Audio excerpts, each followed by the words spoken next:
Chapter 1063. Yin Ziyuan inadvertently looked forward and saw a piece of red crystal. It was as big as a person's palm and vaguely had the shape of a mermaid. Her heart skipped a beat. She ran over and picked it up. Just as she held the crystal in her hand, she suddenly heard a gust of wind above her head. "Be careful."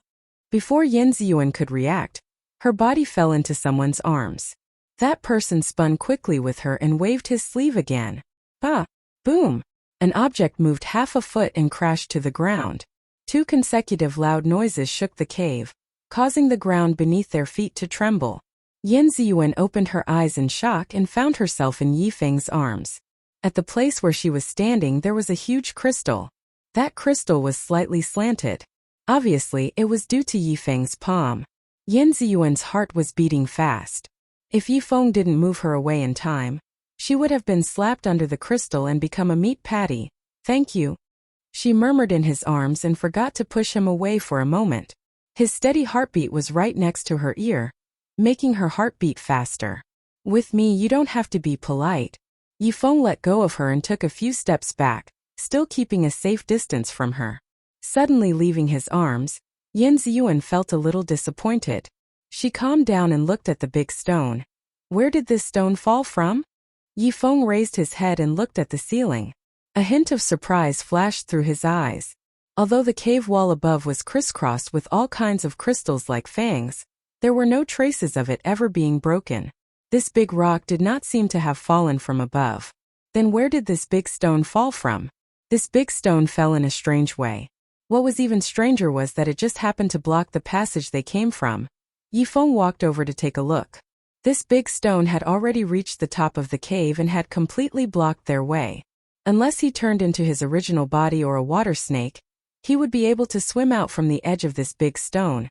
He raised his hand and pushed again, but the boulder didn't budge. It was as if it had grown on the ground in an instant. Yifeng frowned slightly. With his current strength, not to mention such a huge boulder, even if it was twice the size of this boulder, he would still be able to push it. But now it was as if it was cast iron on the ground. It didn't shake at all. In other words, their path was sealed, and they could only move forward. "We can't go back, right?" Yin Ziyuan was nervous and couldn't help but ask. "Don't worry, we'll find another way out." Yifeng comforted her. Yin Ziyuan looked ahead at the endless winding passageway, and couldn't help but grab Yifeng's sleeve. "I wonder if there's a way out in front." When she listened to those adventure stories, she felt that they were very exciting and hot-blooded. But when this kind of thing happened to her, she knew that the feeling of fear and trepidation was definitely not something an ordinary person could endure. Yifeng lowered his eyes and looked at her little hand that was holding his sleeve. His heart felt sour and warm. Many years ago, she also liked to hold his sleeve and relied on him for everything. His heart shook as he held her hand. "Don't worry, we won't be unable to get out." If there were no accidents, Kiran should have already informed Ning Xuema and Han Shangyue. That Master Han Shangyue was someone who could change the world. As long as he rushed over to save them, there wouldn't be much of a problem. Chapter 1064.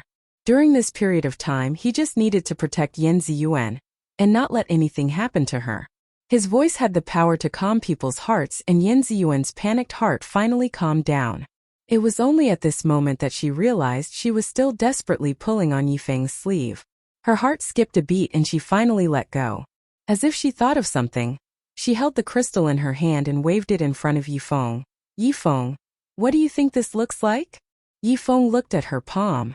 He didn't have many romantic cells in his body, so he couldn't see what it was for a while. In his eyes it was just a normal crystal. His attention was on her little hand. That little hand was red and swollen, and there were many frozen wounds on it. There were even some wounds that were still oozing blood. It was clear how much she had suffered along the way.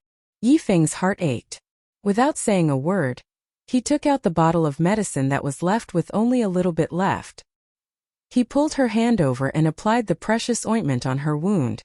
When Yin Ziyuan saw the ointment, her hand couldn't help shrinking back. "Yifeng, don't apply this on me. This is life-saving medicine. This is just a small wound from frostbite." "It's fine." Yifeng still applied the rest of the ointment on her. His fingers were slightly cold. When he held her hand and applied the ointment, Yin Ziyuan actually felt like there was an electric current on his hand. It went into her heart, and that kind of feeling was warm and sour. It made her eyes inexplicably warm. Yin Ziyuan's heart felt like someone had thrown a stone into the lake. It was very turbulent. She suddenly blurted out, "Were you really my older brother in your previous life?" Yi Feng's fingers slightly paused, and then he let go of her hand. Right now he didn't know what she was thinking when she broke the twin curse, so he didn't want to explain too much to her. He only gave a faint sound. How good would it be if he wasn't her older brother? Otherwise, she would have definitely fallen in love with him in her previous life. Yin Ziyuan's heart suddenly had this thought that scared her. How could he have such thoughts? Could it be that she had fallen for Yi Feng? No, this is impossible. She loved Gu Ziyan and was about to marry Gu Ziyan. She couldn't let her imagination run wild. Otherwise, how would she be any different from the promiscuous women she usually despised? She calmly took a few steps back and smiled. "Then you should be my brother from now on. I will treat you as my real brother." Yi Feng? A hint of sadness flashed through his eyes. It turned out that no matter if it was in the previous life or this life, he could only be her brother. However, this was also good. Back then, he had gambled on his fate with Yi Yu. It was impossible for him and her to be together. This was also good. He turned around and said faintly, "Let's go. We'll find a way to get out." He took the lead and walked forward. Yin Ziyuan walked a few steps behind him and walked side by side with him. She handed over the crystal in her palm. "Yi Feng Gage, this is for you." Yi Feng was a bit confused as he took the crystal. Yin Ziyuan then said, "Don't you think that this crystal looks a bit like a mermaid? I'll give it to you as a souvenir." Yi Feng looked down at the crystal in his hand. After Yin Ziyuan's explanation, he finally felt that this crystal really did look like a mermaid. He slightly held the crystal in his hand. This was the first time Yin Ziyuan had given him something. Although she had casually picked it up, it was still a gift from her, and it still had her body temperature. Chapter 1065. Yi Feng carefully put away the crystal and faintly smiled. "Let's go." Yi Feng actually smiled. He actually looked so good when he smiled. Yin Ziyuan's heart skipped a few beats, but she immediately shook her head. She threw all the distracting thoughts to the side and walked forward. Along the way, she picked up a slender and round crystal. She said with a smile, "This crystal is not bad. It looks like a human. When we get back, I'll use it to carve a person for Ziyan. He'll definitely like it." Yi Feng's footsteps slightly paused. He did not reply, but the smile on his lips froze. "Brother Yi Feng, do you think it's better to carve a standing figure or a sitting one on this stone? On this edge looks like a zither. Then carve him playing the zither. I have to carve it myself. Big brother Yi Feng, will you help me?" It was as if she had suddenly been enlightened and found a way to get along with Yi Feng. She kept calling him Big brother Yi Feng very naturally and intimately. Yi Feng's face was slightly pale. He only replied with a single word, "I'll help." He would never refuse her requests. "Big brother Yi Feng, my hand has really healed. That medicine is really effective." Yin Ziyuan waved her small hand in front of him. That medicine was naturally very effective. In just a few moments, Yin Ziyuan's wounds began to scab over and the red swelling began to fade. Yi Feng's face finally revealed a small smile as he gave an unsound. The two of them walked forward for a while and a narrow cave entrance appeared in front of them. Waves of heat rushed over them. After walking into the cave, Yin Ziyuan suddenly cried out in joy, "So beautiful!" The two of them suddenly opened up in front of them. There was a large and boundless cave with a fiery red river of lava flowing through it. On both sides of the lava river, there were layers of large crystal-like rocks. In the cracks of the large rocks, there were countless flowers blooming like stars. There were 7 or 8 different kinds of flowers that the two of them had never seen before. Swaying in the cave. Ice flame flower. "Brother Yi Feng, are there any ice flame flowers here?" Yin Ziyuan's voice trembled. Yi Feng's heart was also surging with emotions. His eyes fell on the fiery red rocks, where several large flowers were blooming side by side. "We've finally found the flower of ice flame." The flowers were a faint blue color. They were as big as bowls and were translucent. They stood out from the rest of the flowers. Icy flame flower. This was the ice flame flower that they had been searching for with all their might. Yin Ziyuan's twin curse was about to be broken. Yi Feng's fingers trembled slightly. He couldn't help but glance at Yin Ziyuan beside him. Her face was also full of joy. Xian's illness has finally been cured. Aya, we have to find a way to inform the people outside to let Xian in. Shuama said that the flowers have to be eaten immediately after being plucked, but the way in has already been blocked. Where is he going to come in? Yi Feng's eyes dimmed. Her heart was only thinking about Gu Xian. If the twin curse was broken, she would still be like this. No matter if it was good or bad, there had to be a result. That's right, Brother Yifeng, do you have a way to contact the people outside? Yifeng slowly shook his head. We have been relying on Kiran to contact Miss Ning. Then what should we do? Wait. Yifeng only said one word. He believed that Ning Shuama and the others would come. Yin Ziyuan sighed. Seems like that's the only way. Chapter 1066. She simply found a place a little further away from the lava river and sat down. She took out the slender crystal from her arms and a sharp dagger for self-defense. She smiled and said, since I have nothing to do, I'll carve a small statue of him to pass the time, Yifeng. His fingers touched the mermaid-like crystal that she had just given him.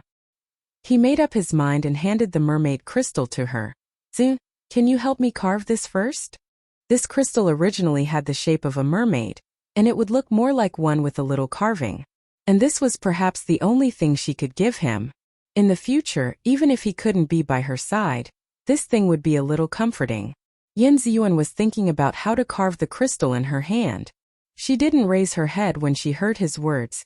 I'll carve yours later. Yifeng slowly withdrew his hand. Yin Ziyuan seemed to have noticed something. She looked up at him and added, if there's still time after carving this, I'll carve yours. Yifeng didn't say anything and put the mermaid crystal back into his arms. He lowered his head and was about to tell her to be careful not to cut her hand when suddenly he seemed to have sensed something. His face changed and his body swept away like smoke. He flew directly to Yin Ziyuan's side.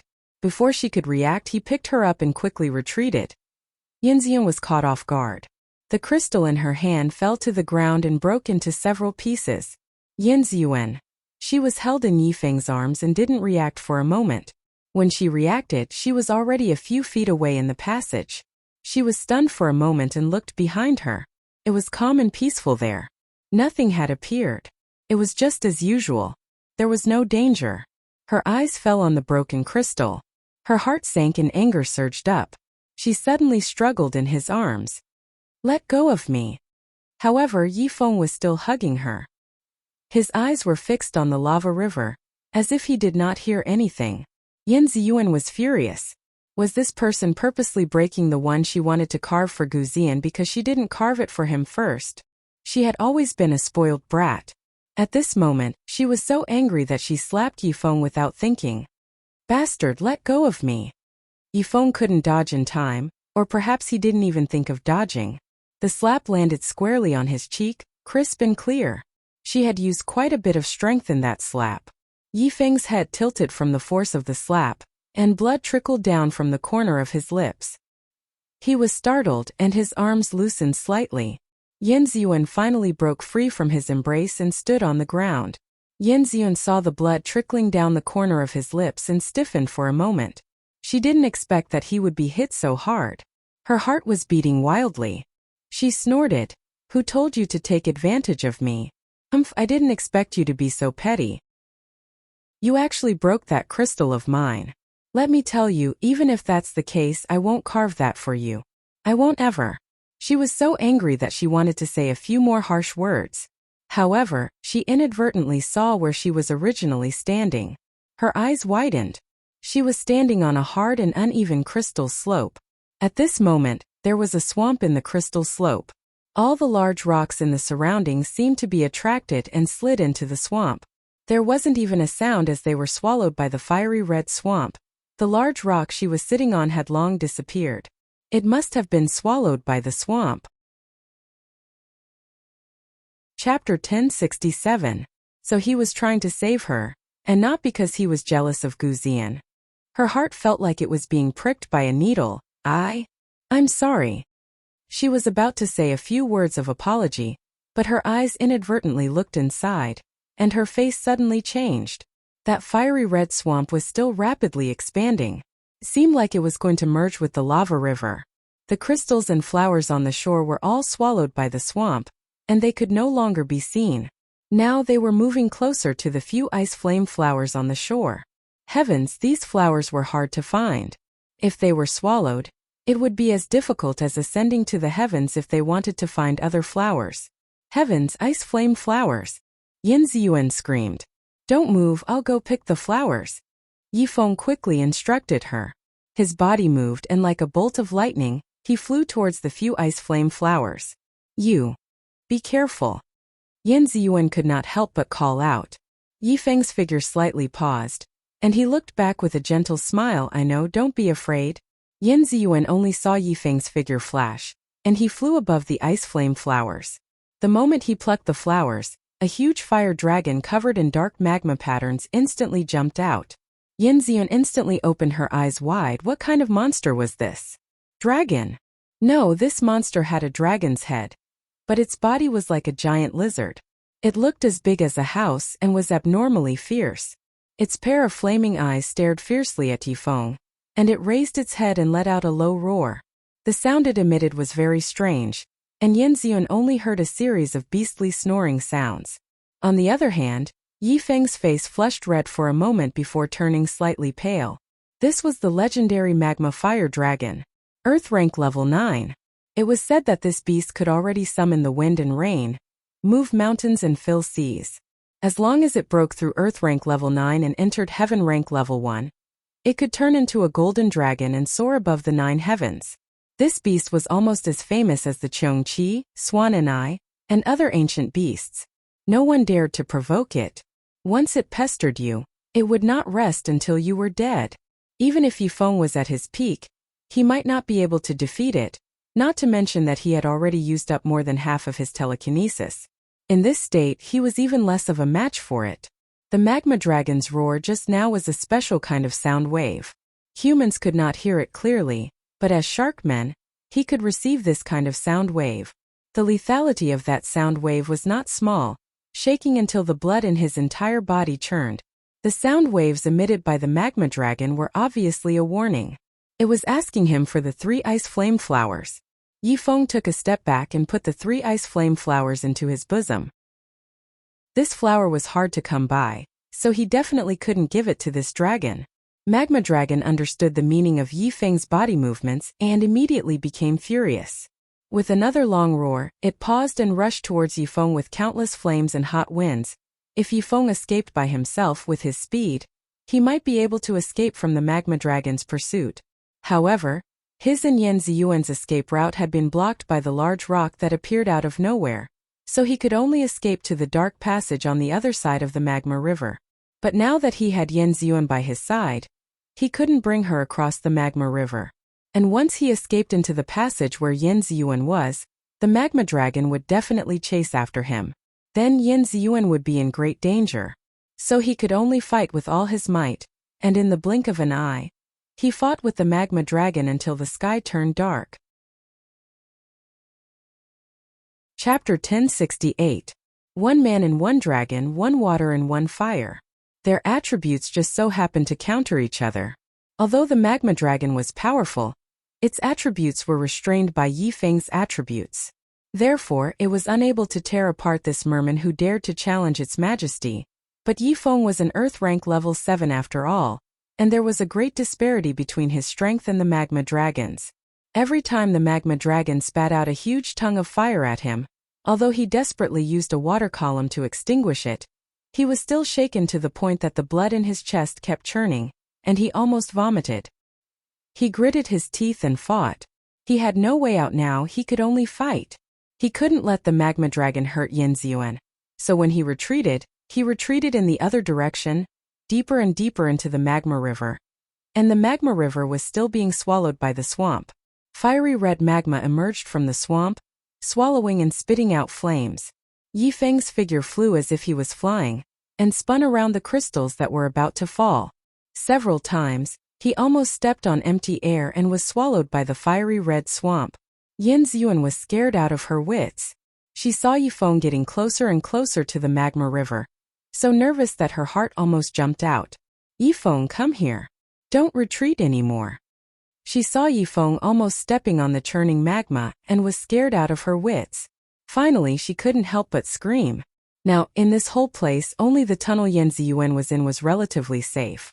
Her scream didn't call Yifeng, but it made the magma dragon look in her direction. And then, a big fireball flew towards her face. Xin, be careful. Yifeng yelled as he flew over without a care for anything else. He actually arrived before the fireball and blocked in front of Yin Ziyuan. Originally, when he fought with the dragon, he used guerrilla tactics and didn't confront the dragon directly. Firstly, he wanted to avoid its edge, and secondly, he wanted to feel out the dragon's style. But at this moment, in order to protect Yin Ziyuan behind him, he could no longer dodge and could only face the attack head-on. He waved his hand and set up 2 water walls in front of him to block the fireball. Boom! 2 deafening explosions rang out. The fireball hit the water wall, making an earth-shattering sound. In any case, the fireball was extinguished, and the 2 water walls that Yifeng set up were also broken. Yifeng was also shaken to the point that his face turned pale. A mouthful of blood surged up his throat, but he forcefully swallowed it back down. Step back, he shouted. Yin Ziyuan also knew that she couldn't help at this time. She gritted her teeth and took a few steps back, but her eyes were fixed on Yifeng. She couldn't help but say, "You be careful." Understood. Yifeng's reply was very light, but his heart was slightly warm. Woo-la-la-la woo-ka-ka-ka. The magma dragon suddenly made a series of long and short sounds. Yin Ziyuan didn't understand the beast's language, and only felt that the sound was a little harsh, but she didn't feel anything else. But Yifeng's face changed. He understood the beast's language, and he already heard the ruthless words that the magma dragon said. Don't even think about running away. This divine beast will completely turn your bones into ashes and scatter your souls, so that you won't be able to reincarnate. Yifeng knew that the magma dragon in front of him had this ability. If he was defeated, the 2 of them would fall into the hands of the magma dragon, and their souls would be scattered. It didn't matter if Yifeng died. Sharkmen didn't have a chance to reincarnate, but Yin Ziyuan did. He definitely couldn't let Yin Ziyuan fall into that state, so he could only win and not fail. Chapter 1069. He took a deep breath and pearl-like blood beads suddenly appeared on his 10 fingers. They moved rapidly in the air as he chanted. In the blink of an eye, a blood talisman was formed in the air. The blood talisman was beautiful, but it had an ominous aura. The blood talisman spun in the air and went directly into Yifeng's body. Yifeng's face turned pale and then red. At this moment it was as if he was injected with chicken blood. His power doubled in an instant. His pair of blue eyes were now glowing red. He once again engaged in a fierce battle with the lava dragon. Although Yin Ziyuan's kung fu was not high, she could still see the general pattern. She was surprised to find that Yifeng, who had already fallen into a disadvantageous position, seemed to have been injected with great vitality in an instant. His whole body was in high spirits, and the water column and ice blades he shot out were getting bigger and sharper, forcing the magma dragon to retreat step by step. The magma dragon was naturally unwilling to give up and fought back with all its might. A man and a dragon fought together, dazzling the onlookers. They were fighting so fiercely that the whole cave was shaking and rumbling. Countless crystals fell down and melted in the magma. The magma surged and overflowed, like a tongue of fire wantonly engulfing the entire cave. Yin Ziyuan could not help but take a few steps back, but she was shaken to the point where she could not stand. The whole scene was like the end of the world. The beautiful crystal cave had now become a purgatory on earth. It was a sea of fire, and the temperature in the air was rising sharply. In the blink of an eye, it had risen to an unbearable level. Yin Ziyuan could no longer calm down and watch the fight. She began to dodge the falling crystals. The high temperature made her vision hazy. The water in her body seemed to have evaporated, and she became weak. She tried her best to retreat, but the oxygen in the air seemed to be getting less and less. Her limbs were weak and her mind was in a daze. Finally, she collapsed to the ground. Her head was buzzing, and her vision turned black. The darkness was spreading rapidly. A huge crystal above her head began to shake because of the fight. It was on the verge of falling down. Before she fainted, she saw the lava dragon collapse and Yifeng arrive, bathed in blood. Yin Ziyuan slowly regained consciousness. She slowly opened her eyes. There was absolute darkness in front of him. He couldn't even see his own fingers. No matter how hard she blinked, it was useless. Could it be that she was blind? A huge wave of panic swept over her. She clawed around with both hands, trying to grab something to calm the panic in her heart. His entire body was burning, and the pain was intense. He must have been accidentally scratched by the falling crystal. His calf seemed to be fractured. Every time he moved, he felt a piercing pain. She tried to move, but found that her body seemed to be stuck somewhere, and she couldn't move at all. He was buried alive. What about Yifeng?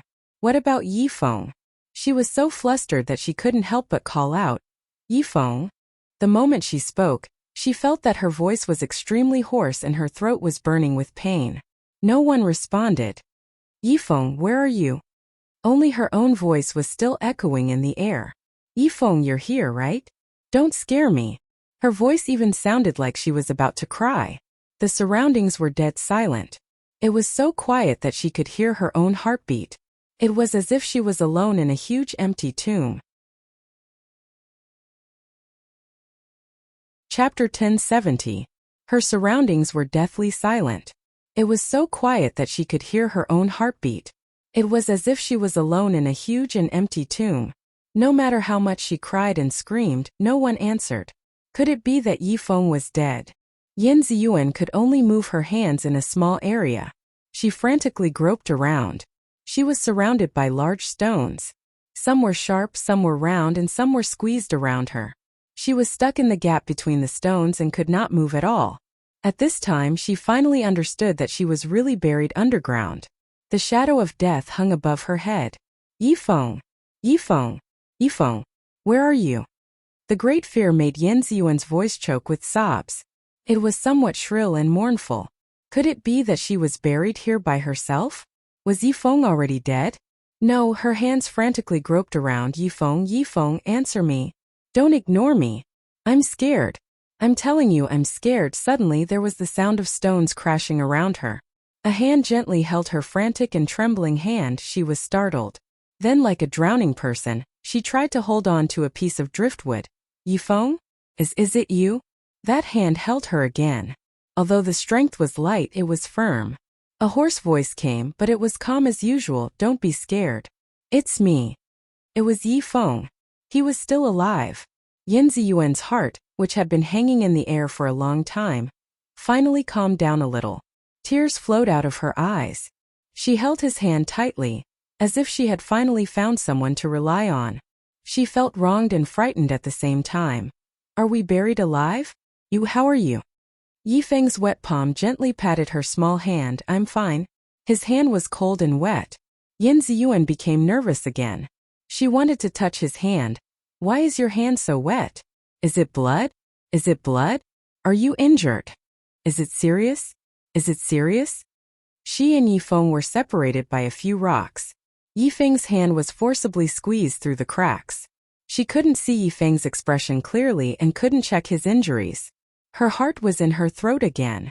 Yifeng slowly withdrew his hand and said indifferently, "No, this is magma dragon's blood." Yifeng's voice was still calm, and his breathing was also very stable. It didn't seem like he was injured. Yin Ziyuan finally breathed a sigh of relief. She placed her hand back into Yifeng's. "Yifeng, can you hold my hand? I'm scared." Her voice was weak and tentative. It sounded like she would break down if Yifeng rejected her. However, deep in her heart, she firmly believed that Yifeng would not reject her.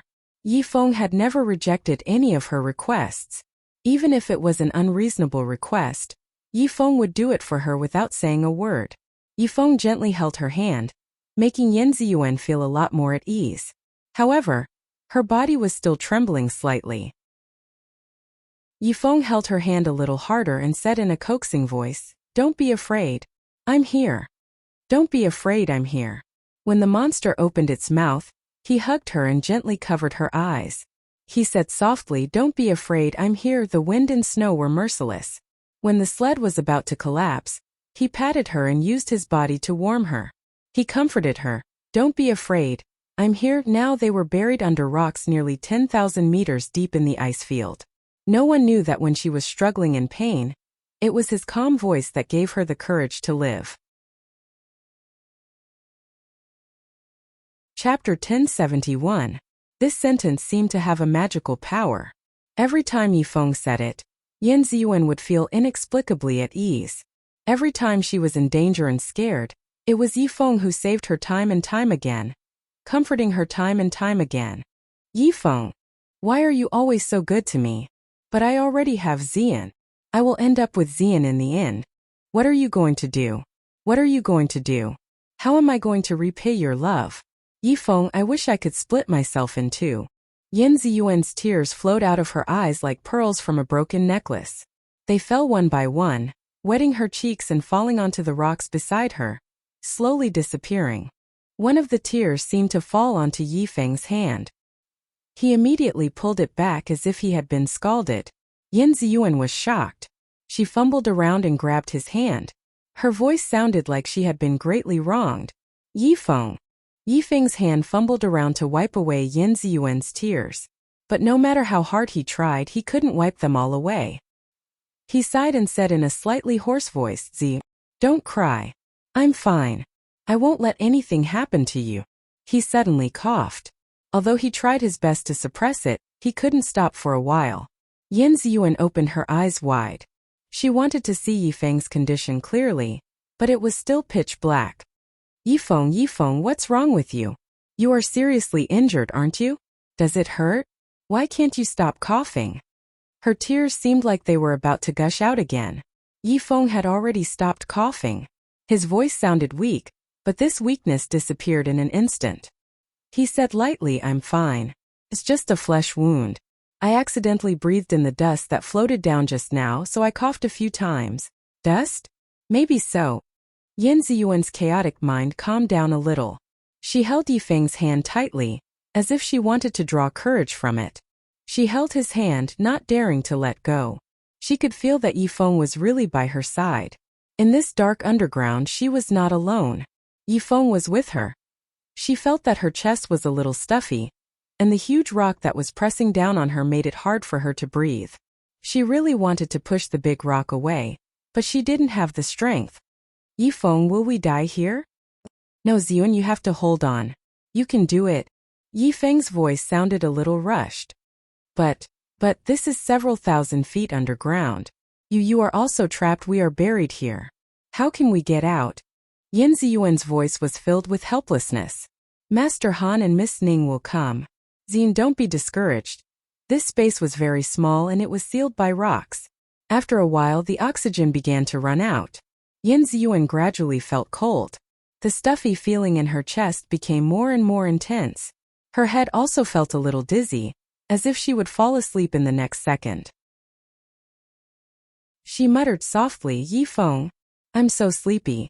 Yifeng suddenly tightened his grip on her hand. Xian, you can't sleep? Yan Ziyuan woke up for a moment. I don't want to sleep either. But I'm really sleepy. Can I sleep for a while? Yifeng patted her hand. His usually calm voice finally had a trace of panic. He finally became talkative. Xian, you can't sleep. If you sleep, you won't be able to wake up. Think about your family. They are waiting for you at home. Your husband is still outside the cave. Chapter 1072. Yifeng seemed to be in pain when he said the last sentence, but it was replaced by anxiety in an instant. Wake up. Yes, Xian was still waiting for her. Yan Ziyuan forced herself to be awake and repeated over and over again. Father is still waiting for me. Xian is still waiting for me. I can't sleep, I can't sleep. Her voice gradually became softer. She suddenly felt a sharp pain in her finger, which made her sober for a moment. She seemed to have suddenly remembered something. That magma dragon? Dead. Yifeng answered succinctly. Yan Ziyuan breathed a sigh of relief. Then what about the ice flame flower? It's with me. Yan Ziyuan breathed a sigh of relief again, but she was still worried about another thing. If we pluck it in advance, will it lose its effect? Ning Shuama once said that after plucking the flower, it must be consumed within 2 hours for it to be effective. No. I have a way to keep it fresh. Yi Feng was silent for a moment and answered. Yin Ziyuan seemed to have sensed something. Guilt welled up in her heart, and she didn't say anything. Her dizziness became worse, and her eyes wanted to close again. Yin, you can't sleep. Yi Feng held her hand tightly again. Yin Ziyuan forced herself to be awake. Yes, I won't sleep. I won't sleep. Her voice gradually became softer, suddenly became louder, and then gradually became softer again. Again and again, it could be seen that Yin Ziyuan was fighting against sleepiness. However, her voice became softer and softer, and finally it was close to a murmur. The lack of oxygen for a long time made her a little confused. The reason why she was still holding on was that there was a trace of faith in her heart supporting her. Yi Feng kept shaking her hand. Yin, wake up. Hold on a little longer. Shuema and the others will arrive soon and save you. Yin Ziyuan's consciousness was almost blurred. She only heard half of Yi Feng's words. Suddenly, she trembled and became clear-headed for a moment. We have to go out together. Yi Feng paused for a moment, then softly replied, okay. Yin Ziyuan seemed to have become delirious. She just subconsciously repeated, go out together. Go out together. Yi Feng, we have to go out together. Yi Feng grabbed her hand and suddenly exerted force. Pain swept through her body in a flash. Yin Ziyuan suddenly woke up. Yi Feng, what are you doing? Ziyuan, let me sing a song for you. Don't sleep anymore, okay? Yi Feng wanted to sing. She had never heard Sharkman sing before. It must be beautiful, right? Yin Ziyuan shook her head and tried to wake herself up. Okay, I won't sleep. Wuwa, the sea breeze blows, Walala, the waves roll, I pull the sea breeze to play on the swing. Yi Feng's voice had the tranquility and beauty of the deep sea. It seemed to resonate with the surrounding stone walls. His voice echoed in this small space, with a sense of emptiness and loneliness. Yin Ziyuan only felt her heart ache. Countless images flashed through her mind. The background was dark blue. She seemed to see an indescribably beautiful mermaid singing in the deep sea, which strangely overlapped with Yi Feng's voice and echoed.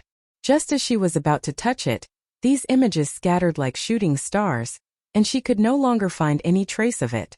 Yin Ziyuan couldn't help but hum along, woo-woo. The sea breeze blows, Walala, the waves roll, I pull the sea breeze to play on the swing. After an unknown period of time, there was suddenly a small sound above her head. Chapter 1073. After an unknown amount of time, there was a sudden strange sound from above. Yin Ziyuan was already in a semi-conscious state. Her hand was held again, but this time the strength was much lighter. Ziyuan, wake up. Shuema and the others are here. Shuema and the others are here? Yin Ziyuan shook her head and opened her eyes, but they were still pitch black. There was nothing out of the ordinary. She said in a daze, Yi Feng, you must be hallucinating. Suddenly there was another muffled sound from above. It sounded like someone was moving rocks. This time Yin Ziyuan heard it too. She forced herself to stay awake and shook Yi Feng's hand excitedly. Yi Feng, they're here. They're here to save us. Then she shouted, Shuema, we're here. She tried her best, but her voice was still as soft as a mosquito's. The muffled sound from above suddenly stopped. Yin Ziyuan seemed to hear a clear voice. Oh my God, Guru, they're really buried underground. Quickly move these rocks away. Let's save them quickly. There seemed to be fewer and fewer rocks above, and there was more and more oxygen. Because of the large amount of oxygen entering her lungs, she felt a slight swelling pain. Her dizzy mind gradually cleared up. Finally, a ray of light shone in, dispelling the lonely darkness. Then the light became brighter and brighter. Yin Ziyuan closed her eyes in discomfort. When she opened them again, she saw Ning Shuema's bright eyes. Ziyuan, are you okay? Yin Ziyuan looked at Ning Shuema's delicate face and suddenly felt like a lifetime had passed. Was she saved? She didn't know how long she had been buried underground. It had been so long that she thought she was going to die, but she was suddenly saved. She felt like she was in a trance. The next second she was ecstatic at being saved.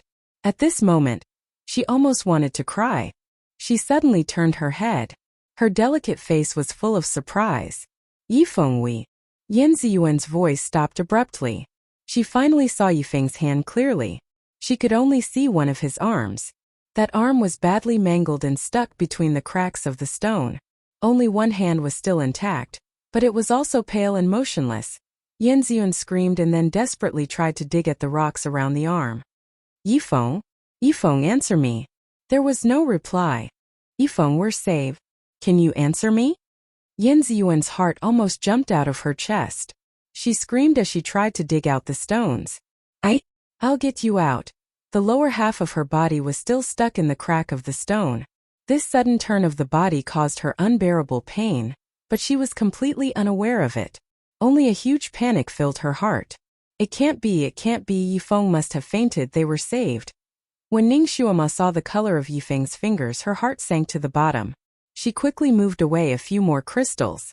Then she jumped down and landed beside Yanziyun. She then felt the pulse of that hand. There was no pulse. Yifeng Ningshuama's face was pale. She quickly dug out the stones that had almost buried Yifeng. The wounds on Yanziyuan's hand split open and soon dyed the rocks red. She seemed to not feel it. Her body trembled violently and her face was pale. Yifeng! Yifeng! Answer me! No one answered. Yanziyuan's voice was trembling. Yifeng, don't scare me.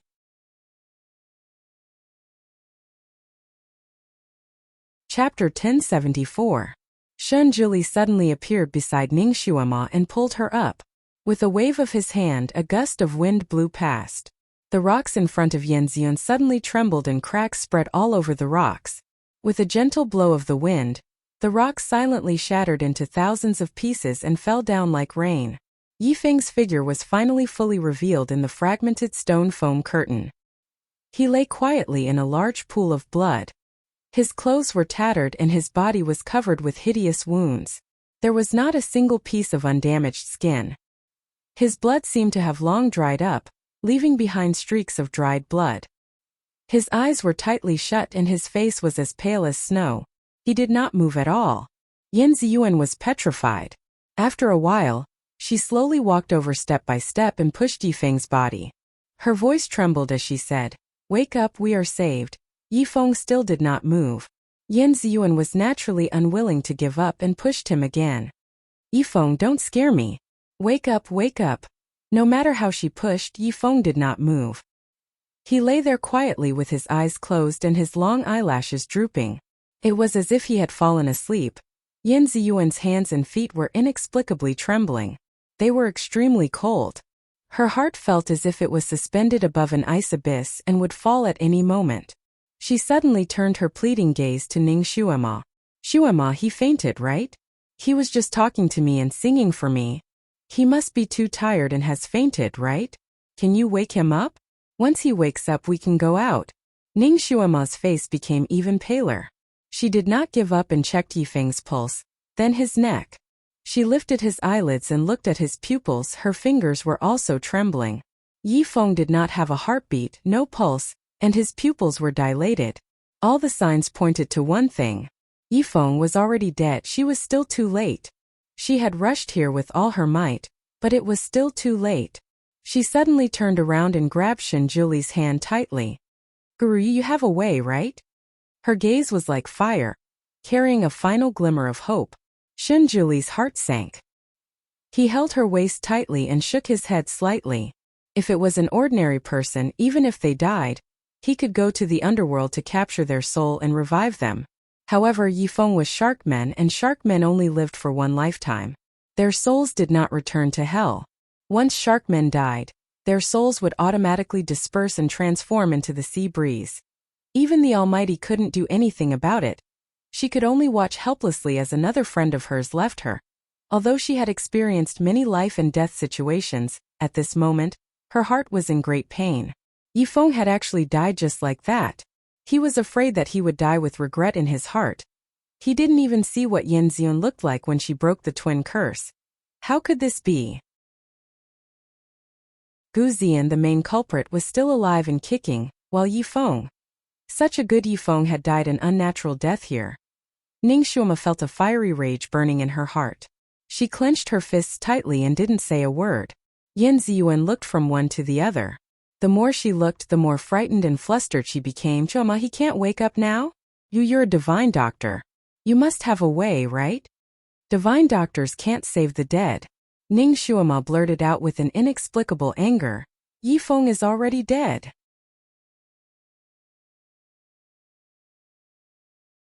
Chapter 1075. Yin Ziyuan suddenly opened her eyes wide and her body swayed. She shook her head desperately and said in a shrill voice, I don't believe it, I don't believe it. He can't be dead. He must have just fainted. He was just talking to me, telling me not to be afraid and saying that he wanted to go out with me. She reached out her hand and covered some of the wounds on Yifeng's body that were still bleeding.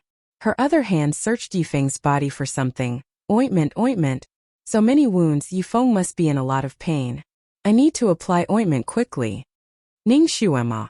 She didn't know what to say for a moment. Yin Ziyuan found a small red bottle on Yifeng's body. Her eyes lit up and she hurriedly opened it, only to find that the medicine in the small bottle had already been used up. Her tears finally fell. Shuema, what should we do? We've used up all the medicine. What should we do? What should we do? She was like a lost child who had been abandoned. Her whole body was trembling and tears stained her eyelashes. She suddenly grabbed Ning Shuema's hand again. Shuema, you must have more medicine, right? Can you give me another bottle? His wounds are still bleeding. He must have fainted after losing so much blood. It'll be fine if we stop the bleeding. Your medicine is very good at stopping bleeding. Give me another bottle. Give me another bottle. She anxiously pulled Ning Shuema's hand and knelt down. I want to apply medicine for him. Seeing Yin Ziyuan like this, Ning Shuema's fingers clenched tightly. Although she tried to sound calm, there was a slight tremor in her voice. Yun, it's useless. Yifeng is already dead. No matter how good the medicine was, it wouldn't have the effect of bringing the dead back to life. Yin Ziyuan stared blankly at Ning Shuema, as if she didn't understand her words or refused to understand. She was stunned for a moment and shook her head violently. No, of course not. How could Yifeng die? He's so powerful that even Magma Dragon was defeated by him. Shunjili suddenly said, Magma Dragon is at Earth rank level 9, and Yifeng is only at level 7. He used the weapon dismemberment technique. His cold voice resounded in the narrow space, but it was exceptionally clear. It also awakens Yin Ziyuan's somewhat confused mind like the morning bell and evening drum. Dismemberment by force?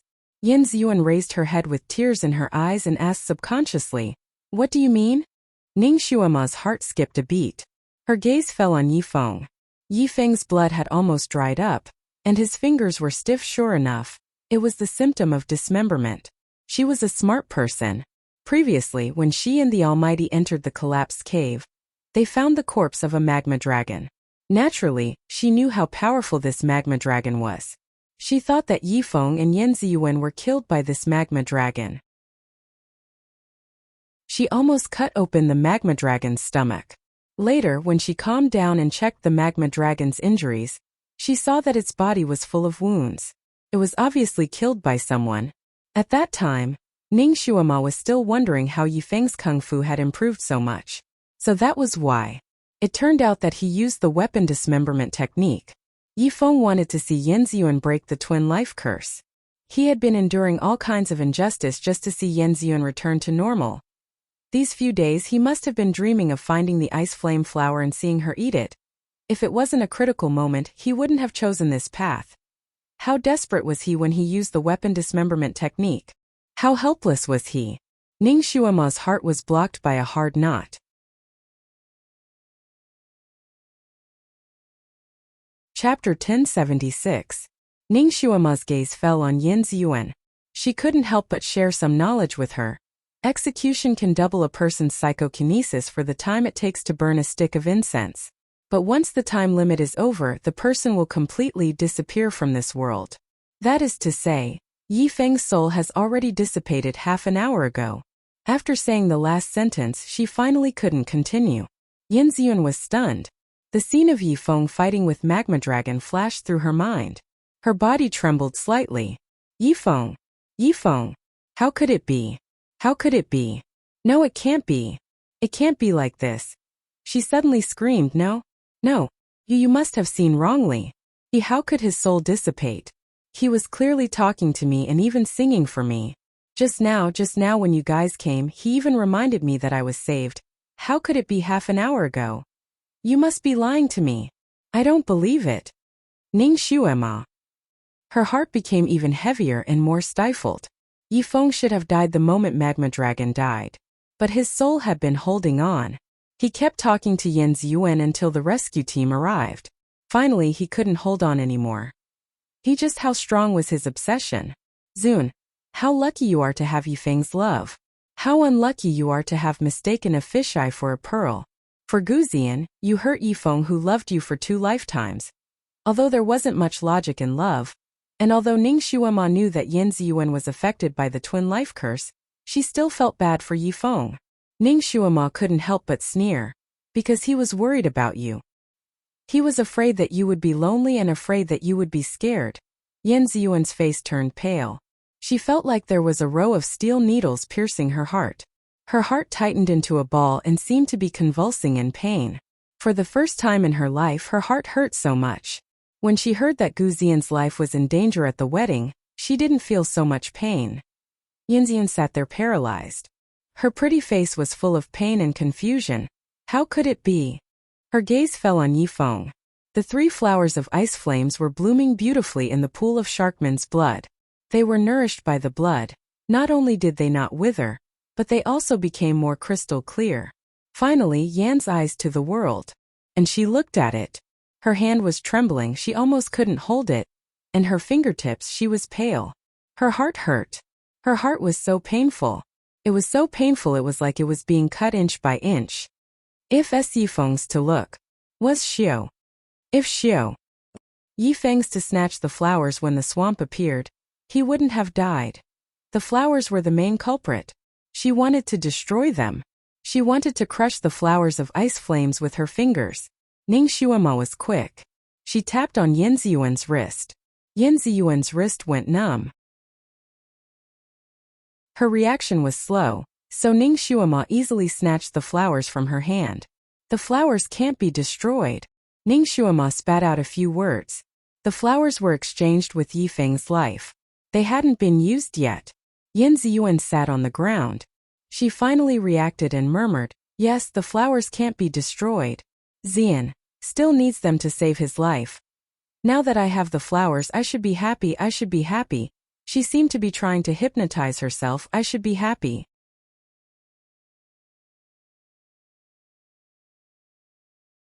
Chapter 1077. Yan Ziyuan staggered to her feet and tidied up her messy hair. I should be happy. She staggered again and squatted down.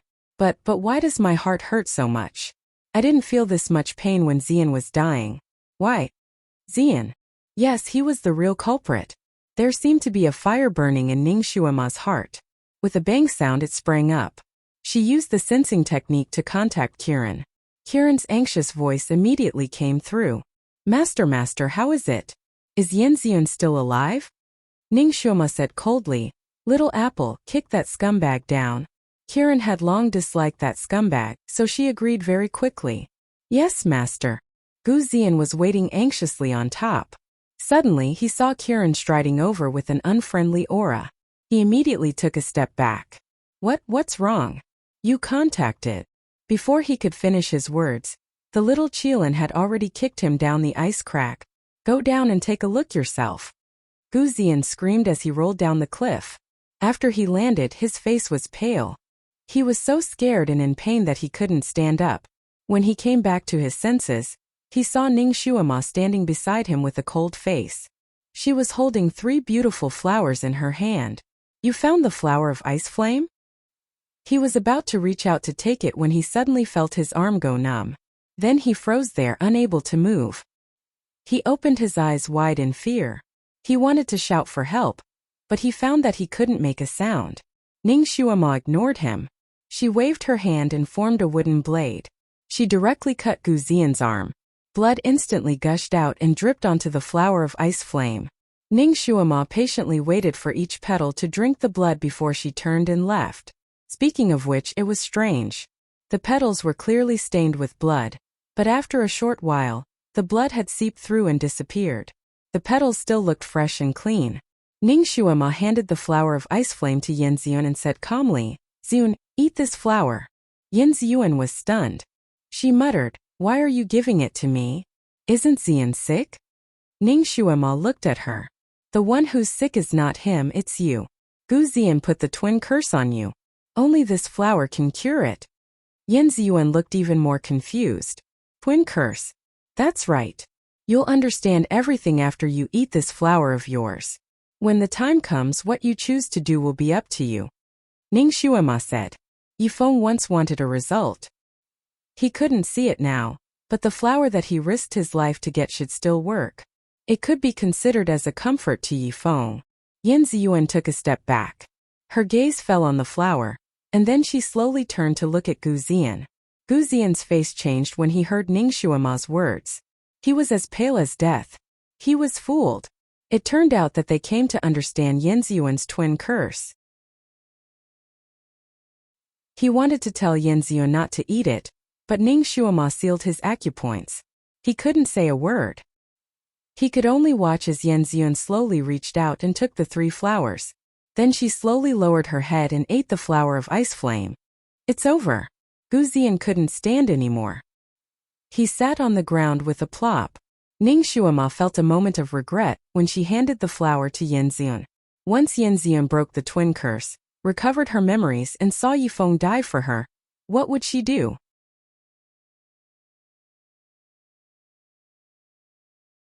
Chapter 1078.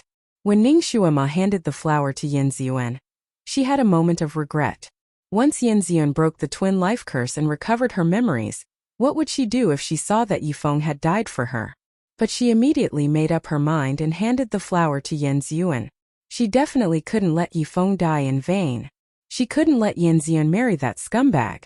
Seeing Yin Ziyun slowly swallow the ice flame flower, she suddenly felt a sense of nervousness. Time passed second by second, but Yin Ziyun was still sitting there calmly. Her face was getting paler and paler, and even her lips were drained of blood. She looked down at Yifeng, who was lying next to her, and her body began to tremble. Her hand trembled as she touched Yifeng's face. It was cold to the touch, as if her heart had sunk to the bottom of the sea. The coldness seemed to have scalded her fingertips, and she quickly moved away. Then she gently touched his eyebrows, his slightly closed eyes, and his high nose. Her voice trembled strangely, as if she was crying and laughing at the same time. "You're really dead? You're really dead?" Her fingers trembled violently, but she stubbornly tried to feel his breath. Her face was getting paler and paler, and her eyes were getting bigger and bigger. She suddenly picked him up and hugged him tightly in her arms. She shook Yifeng's body vigorously and gripped his arm tightly. "I don't believe it. I don't believe it. How can you die? Wake up for me. If you die, I'll immediately marry someone else. I'll be with someone else for the rest of my life. I'll never look at you again. I'll never look at you again. I'll never remember you again. Yifeng, do you hear me? Wake up. Wake up. I won't allow you to sleep again. I won't allow it, do you hear me?" Of course, Yifeng didn't wake up and didn't move. No matter how much she threatened or cried, he would never wake up again. After he finished speaking, he abandoned Yifeng and walked towards Ning Shuema. "Shuema, let's go. Let him continue pretending to be asleep.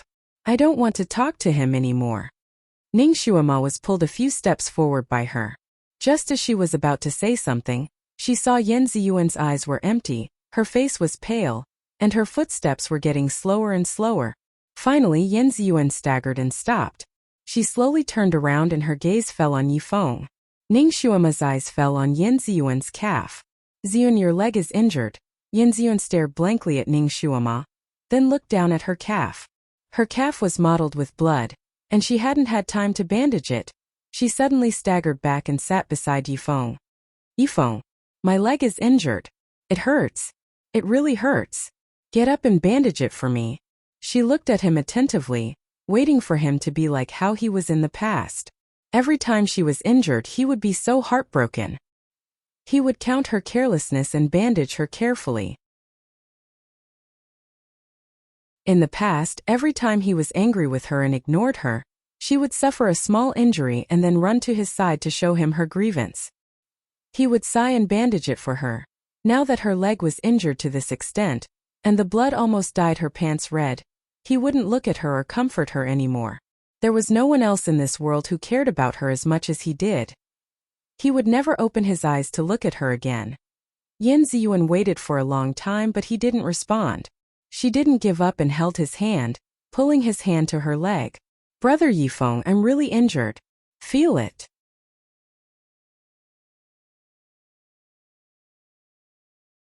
Chapter 1079. It was this pair of hands that had hugged her in the most dangerous time. One of his hands had covered her eyes, telling her not to be afraid now. His hands were passively placed on her thighs, and he would not bend his hands to protect her anymore. She was overwhelmed by a huge pain. She suddenly hugged him again, as if she had a blood feud with him. She hugged him so hard that her fingertips turned white. "I know you must be taking revenge on me, right? You hate me for leaving with another man, so you used your death to take revenge on me, right?" Yin Ziyuan was extremely abnormal at this moment. Her cheeks were red, and her body was shivering because of the cold. She bit her red lips so hard that they were bleeding, but her eyes were shockingly bright. "You were wrong first. You didn't tell me that you were not my biological brother. You made me feel abnormal. I tried my best to shift my feelings away from you, so I let myself fall in love with that man. I tried my best to hypnotize myself to fall in love with that man." Ning Xuema was stunned. She seemed to be talking about the matter between Yifeng and you. Yin Ziyuan continued as if she was crazy. "I went ashore with him, but I missed you so much that I was scared. I didn't marry that man because I couldn't let you go. I tried my best to escape back to the sea. I wanted to return to your side, even if I had to be your sister forever. I accidentally found out the truth that you were not my brother. I was so happy, angry, and happy at the same time. I swam in the sea like a madwoman." She choked for a moment. "I tried my best to come back. I swam for 3 days and 3 nights without sleep. But you got engaged with another woman. You wanted to marry another woman. You wanted to marry another woman in front of me. I was so angry. I said I wanted to be a human. I asked you to help me beg the sorcerer of the mermaid tribe. You know I'm afraid of pain the most. I thought you wouldn't bear to let me do the operation. But you agreed in the end. Yifeng, do you know how scared I was at that time? How desperate I was. I think you really don't want me anymore." Yin Ziyuan was like an abandoned child. Her voice began to tremble. "During the operation I was in so much pain. I screamed in pain. I wanted you to come in and see me. But you didn't come. Yifeng, you actually didn't come. I bled so much, I was in so much pain, I cried so much. But you still didn't come. At that time I was really desperate. I wanted to die. Instead of watching you marry someone else, I'd rather die in that operation. Yifeng, it's all your fault. It's all your fault. I just want to take revenge on you. I want you to watch me marry someone else in this lifetime, and become someone else's wife. I will ignore you for the rest of my life. This is your retribution. Retribution. Did you hear that? At that time I swore that I would never fall in love with you again, that I would never be your sister again." Her voice was intermittent, with one sentence after another. The more Ning Xuema listened, the more alarmed she became. Yin Ziyuan had really recovered Yu's memories. How could this be? Didn't the twin life curse only remove the curse that Gu Ziyan put on her? Why did it have the ability to recover her previous memories? She looked at Shan Juli with a questioning gaze. Shan Juli also frowned slightly and transmitted his voice to her. Sharkman's blood has some unexpected miraculous effects. Perhaps her recovery of her previous memories has something to do with the flower absorbing Yifeng's blood.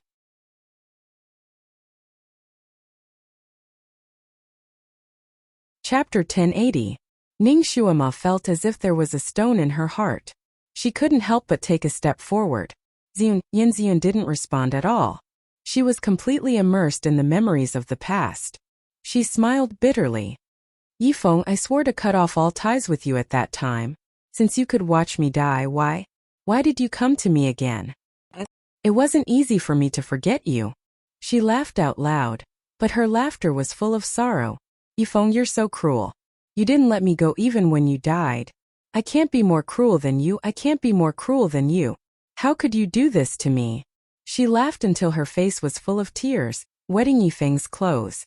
Blood mixed with tears fell together, like a demonic flower blooming. She cried like a child who had been wronged. Brother Yifeng, I ma you. She threw herself on Yifeng and cried until her whole body trembled. Brother Yifeng, wake up. Ayu is back. Don't you want me anymore? Don't you want me again? At the end of her words, she suddenly spat out a mouthful of blood, sprinkling it on the front of Yifeng's clothes. Ning Xuema was shocked. She couldn't let Yin Ziyuan go on like this. If she went on like this, she would go crazy. Ning Xuema walked forward and pulled her up without any explanation. Ziyuan, don't cry. Don't cry. She forcibly held her in her arms and sent her psychokinesis to calm her almost boiling blood. Yin Ziyuan wanted to throw herself back on Yifeng, but she wasn't as strong as Ning Xuema. She struggled a few times but couldn't break free from her grasp. Let go of me. Let go of me. I want him to wake up. I want him to talk to me. Yin Ziyuan struggled under Ning Xuema's hands like crazy and shouted crazily. Her eyes were red and filled with madness. Ning Xuema's heart sank. She steeled herself and raised her hand to slap her. Yin Ziyuan, wake up. Yifeng was dead. He was dead. Did you hear that? Even if you don't want to admit it, he's already dead. Wake up. This was a resounding slap. Yin Ziyuan shuddered as if she had been woken up from a nightmare. She stopped yelling and stared blankly at Ning Xuema for a moment before slowly turning her head to look at Yifeng on the ground. It was as if she had been drenched in ice and snow from head to toe. She slowly squatted down and hugged her knees with her arms.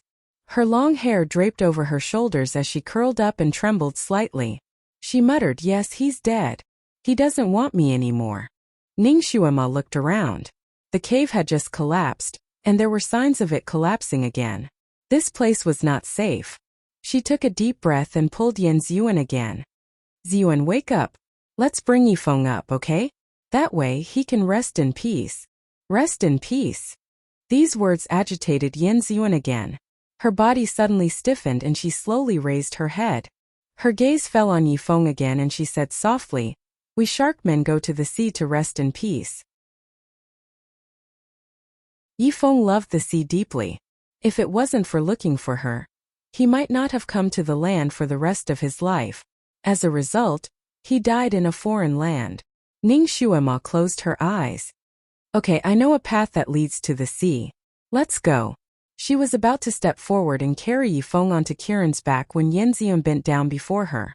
She struggled to carry Yifeng and moved him out step by step. She was petite and it was already difficult for her to carry Yifeng, let alone carry him. After a few steps, she fell heavily to the ground.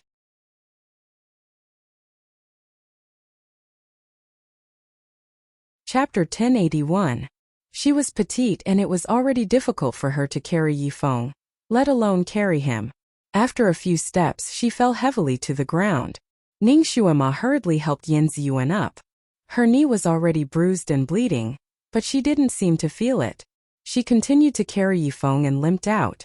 Ning Xuema couldn't help but say, Ziyuan, put Yifeng on Little Apple. Yin Ziyuan didn't say anything. She just hugged Yifeng even tighter, as if she was hugging the most important treasure in her life. It was as if she was afraid that someone would take it away from her. They continued to stumble forward. Ning Xuema and Shan Jili followed behind them. Kiran also followed with drooping ears. In the narrow cave, only Gu Zian was left, with his acupoints sealed. He had been left behind. No, he didn't want to be left here. He would die here.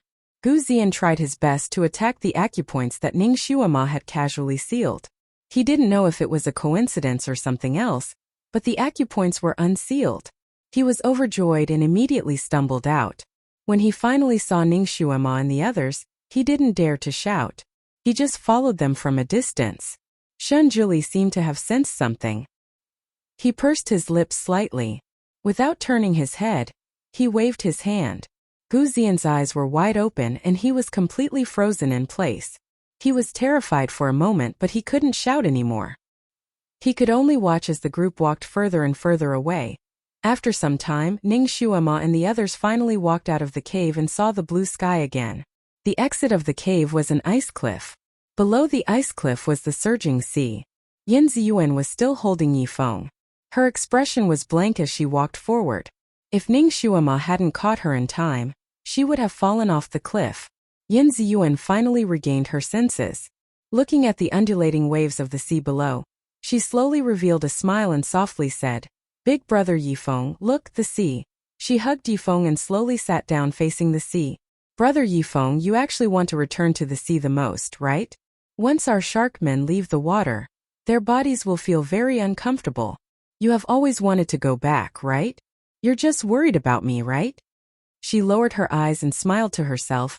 "Big brother Yifeng, you did everything for me. But I didn't do anything for you. I only know how to be willful in front of you. But I didn't do anything for you. Big brother Yifeng, what do you want me to do the most? Let me do it for you, okay?" Yifeng naturally wouldn't answer her. She hugged Yifeng tightly again. "Big brother Yifeng, tell me. Tell me." Kiran couldn't help but say, "Yifeng wanted you to eat the fish he roasted for you. But you didn't want to eat it. Now you can't eat it even if you want to." Yin Ziyuan's body stiffened. She lowered her head to look at Yifeng in her arms. She seemed to recall the scene when they first arrived. Yifeng really did want to roast fish for her, but she would rather eat that scum's fish than have a taste. Her lips trembled slightly as she pressed her face against Yifeng's cold face. "Big brother Yifeng, I'm sorry." Her tears dripped onto Yifeng's face, but she couldn't call him back no matter what. Ning Shuama's chest also felt very stuffy. She didn't say anything else. Yin Ziyuan's sadness was too strong.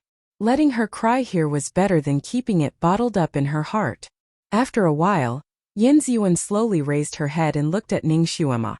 "Shuama, can you ask Kiran to help me catch another ice crystal fish?"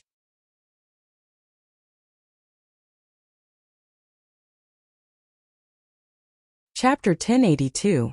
Ning Shuama nodded and turned to order Kiran. "Little Apple, go down and catch an ice crystal fish."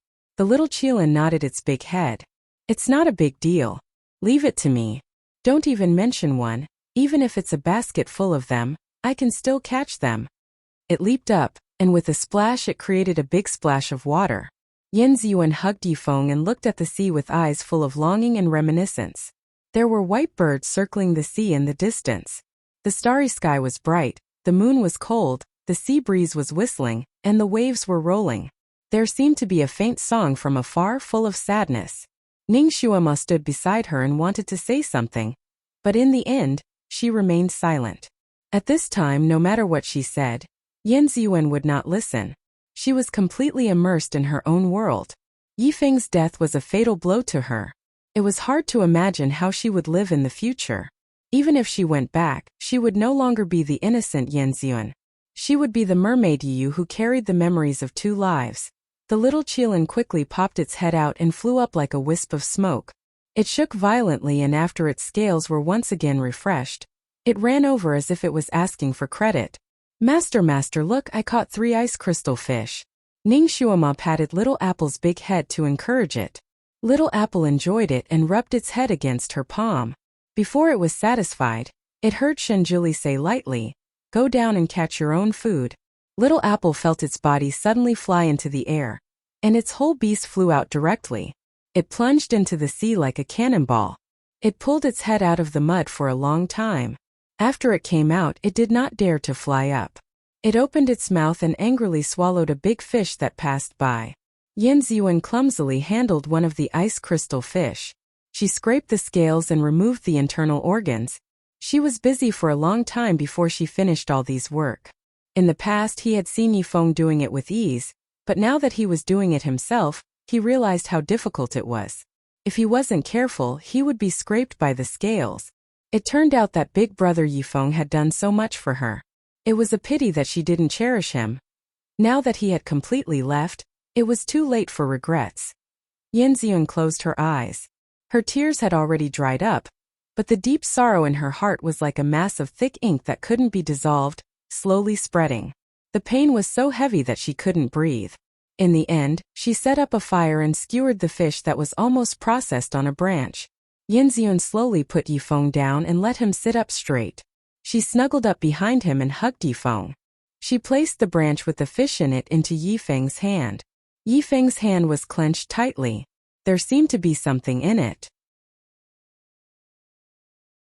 Yin Ziyun silently pried his hands off one by one.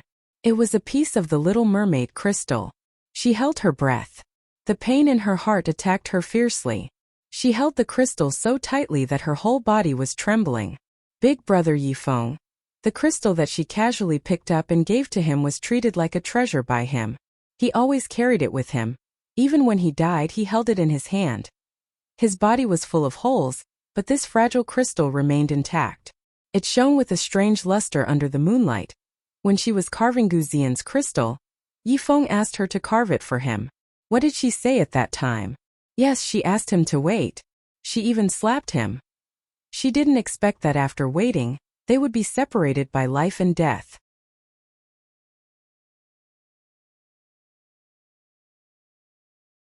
Chapter 1083.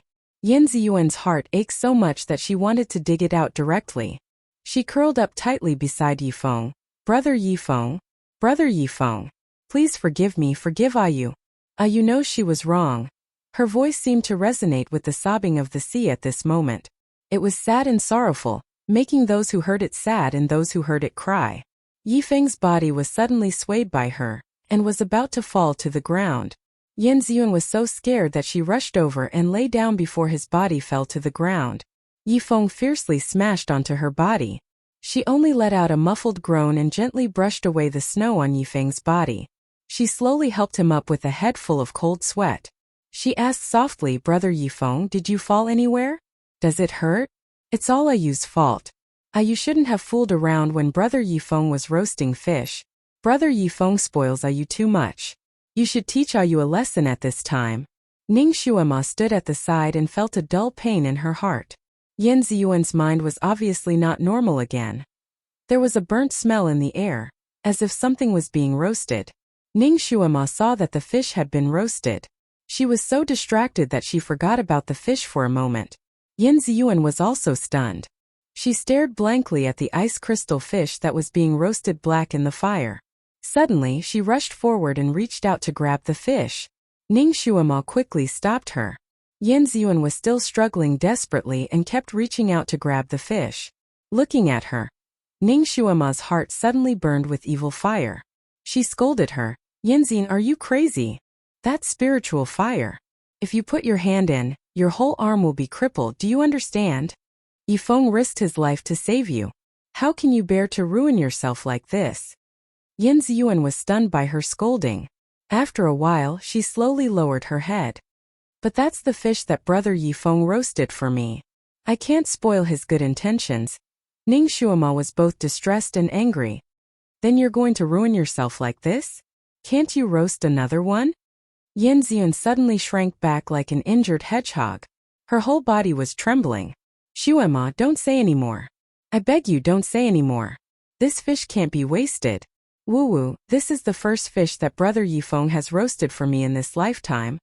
Ning Shuema closed her eyes and sighed. She extinguished the spiritual fire and waved her hand. The burnt fish flew into Yin Ziyuan's hand. Yin Ziyuan was stunned. Then she smiled happily and lowered her head to eat the fish. The fish was burnt black and gave off an unpleasant burnt smell. There wasn't any seasoning on it, but Yin Ziyuan ate it seriously as if she had found a treasure. As she ate, tears streamed down her face. Her usually sweet voice became slightly hoarse. She seemed to be holding back her surging emotions. She raised her eyes and smiled at Yifeng. It's delicious. It's delicious. Brother Yifeng, Ayu really likes the fish you roasted. Yifeng still looked the same. His eyes were slightly closed, as if he had fallen asleep. Yin Ziyun held him in her arms and said softly, Brother Yifeng, Ayu is greedy. I want to eat another one. Brother Yifeng, can you roast another fish for Ayu? She started to prepare the second fish. While roasting, she held Yifeng's hand and smiled sweetly. She was like a young girl in love, but her eyes were empty.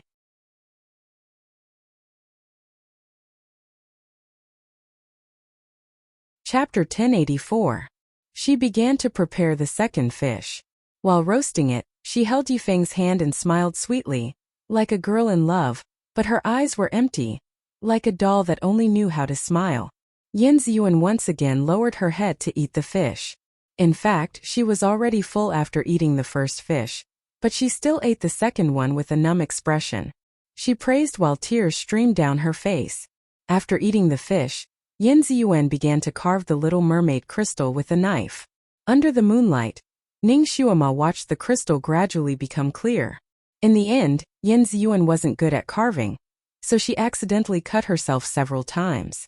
In the end, when she finished carving the crystal, her hands were also full of scars. The crystal soaked in her blood looked exceptionally beautiful, sparkling and translucent, sparkling under the moonlight. Yin Ziyuan happily picked up the crystal and waved it in front of Yifeng. "Brother Yifeng, look, isn't it beautiful? Doesn't it look like you? Brother Yifeng, as long as you say you want it, you will give it to you immediately." Her voice was lively and sweet, even with a hint of playfulness. Ning Xuema felt like there was a big stone in her heart. It was so heavy that she had nowhere to put it. "Brother Yifeng, I'm just joking with you. Even if you don't say anything, you will definitely give it to you. Everything that you has is yours." Yin Ziyuan's voice was still playful, but her expression was full of pain. "Brother Yifeng, can you talk to Ayu? Even if it's just a sentence." She slowly squatted down. Her heart hurt so much that she wanted to take it out. Yin Ziyuan closed her eyes and slowly waited for the hysterical pain to pass.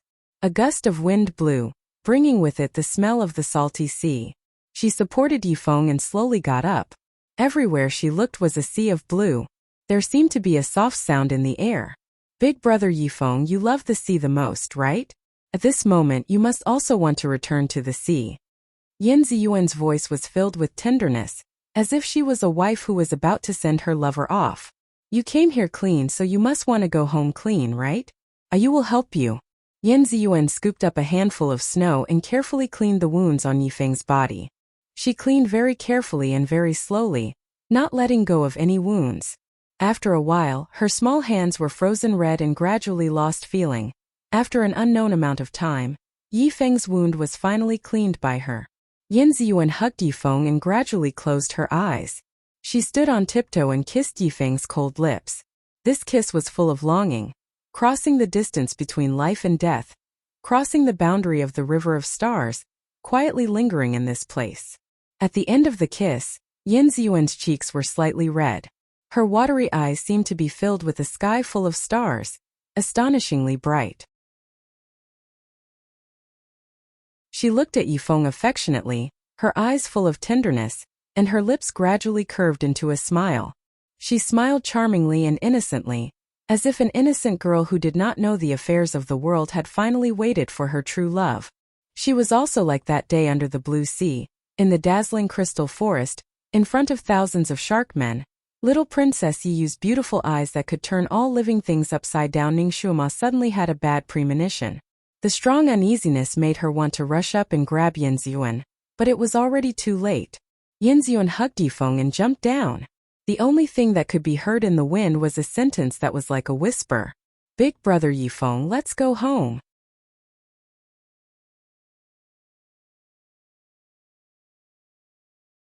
Chapter 1085. Ning Xuema did not expect that this trip to the icefield would end up like this. When they arrived, there were 5 of them, but when they returned, only she and the Almighty were left. The sky was filled with red clouds, and her heart was as heavy as the clouds in the sky. "If I had known this would happen, I wouldn't have interfered in this matter. This way Ziyuan wouldn't have died and Yifeng wouldn't have died. I actually wanted them to be well, but I didn't expect." Ning Xuema had always been straightforward and confident, but now she felt helpless and uncertain. Could it be that it's really because I'm a jinx? No matter who I meddle in, no one will have a good ending. Shun Juli raised his hand and held her in his arms. He said lightly, "This ending is the best for them." According to the original fate, Yin Ziyuan and Gu Ziyan would have been married for 10 years. Gu Ziyan would have taken in another concubine, doting on that concubine and completely ignoring her and Rong Yan. He demoted her to a concubine. She was depressed and died of a serious illness. When Yifeng heard about her death, he would have come to avenge her.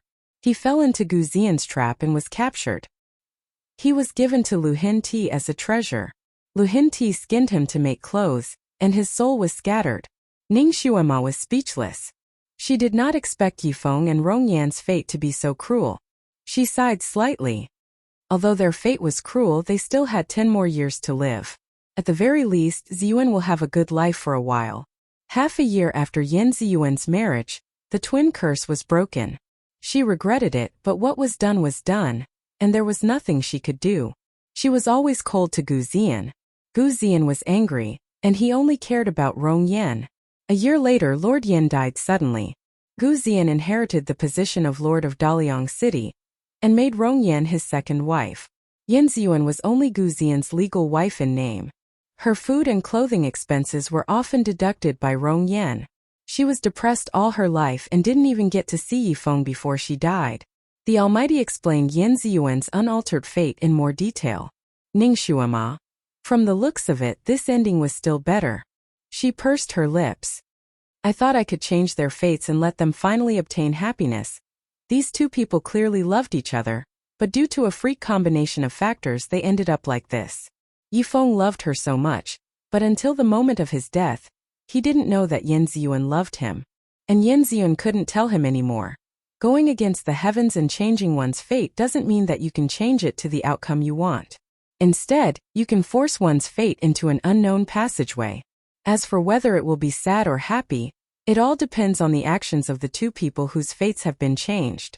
Back then, Yifeng gambled on his fate with Yan Ziyuan. They were not meant to be in this lifetime, but Yan Ziyuan broke the curse when she jumped into the sea with Yifeng in her arms. She and Yifeng will be fated to be in this lifetime. If they know how to seize the opportunity, it's possible that this lifetime's fate will become eternal. You mean they will come back to life? Ningxuema's eyes lit up slightly. Shun Juli rubbed his chin on the top of her head and gave her an unfathomable answer. Heaven's secrets are not to be revealed. Ningxuema. The Almighty was keeping her in suspense again. At this moment, Kiran had already carried them on their return journey. They flew over the deep blue sea under the ice field again. Shun Juli glanced down at the waves. When Yan Ziyuan jumped into the sea with Yifeng in her arms, Ningxuema subconsciously wanted to jump as well. However, he pulled her back and kicked the stunned Kiran into the sea.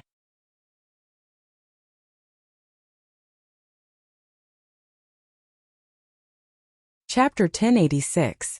After Kiran jumped down, it discovered that there was a huge whirlpool at the bottom of the sea that no one dared to approach. It watched as Yan Ziyuan and Yifeng were sucked into the whirlpool. Kiran was inexperienced and did not recognize the huge whirlpool that appeared out of nowhere. However, Shinjuli knew. Ultimate ruin. That was the source of the sea, ultimate ruin. The sinkhole was also the source of life for all marine creatures. If there were no accidents, the two of them would be reborn in ultimate ruin. After all, Yan Ziyuan was forced to reincarnate as a human by the sea race sorcerer's curse. When the curse was broken, she would regain her identity as the sea race's sharkmen, and Yifeng would still be the sharkmen. If their obsession with each other was deep enough, their memories of this life would not disappear. Yifeng would still be Yifeng, and Yan Ziyuan would still be the Yan Ziyuan with Yiyu's memories. However, Yifeng's fate was changed by Shanjuli. It was a true heavenly secret. If it was revealed, not only would he be punished by the heavens, the fate of the two of them would change again. Thus he could not tell Ningxuema. In any case, Ningxuema only hoped for her good friends to be well. As long as they were happy, everything else was not important.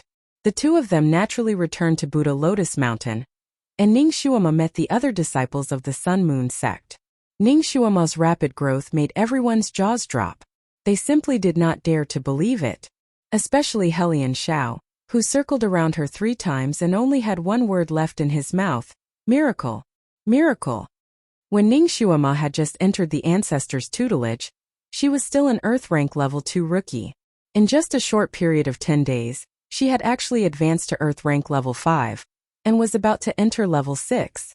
Not long after Ningxuema returned to the Buddha Lotus Mountain, the day of Ji Yunhuang and Tian Shueqing's wedding arrived. Lu Hin Ti sent someone to deliver an invitation. When Ningxuema saw the invitation, she said indifferently, "I'm not going. Send my blessings to His Highness the Crown Prince and Crown Princess on my behalf. I wish that they can grow old in harmony and love each other until their hair turns white." Then he sent the envoy away. Didn't you agree to attend Ji Yunhuang's wedding? Shun Juli asked as he sipped his tea. After returning to Mount Buddha Lotus, Shun Juli gave her a few days off so that she could relax.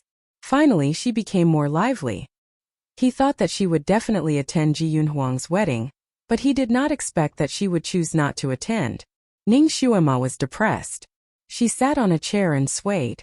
Maybe if I don't go, their result will be better. It seemed like the tragedy of Yan Ziyuan and Yi Feng had traumatized her. Shun Juli was speechless. He pulled her up. Come with me.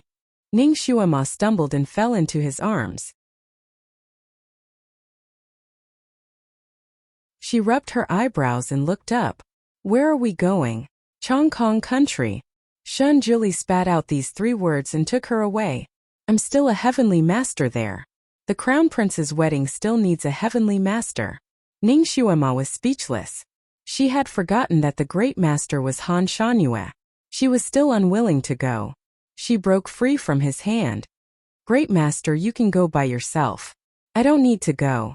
She turned around and was about to return to her side chamber. I'm going to rest. She did not know why, but she was a little sleepy recently. It was probably because she was too tired from running around for the past few days. Shun Juli scooped her up in his arms and leaped into the air. I've told you before that you can't leave my sight at all times. So wherever I go, you can only follow.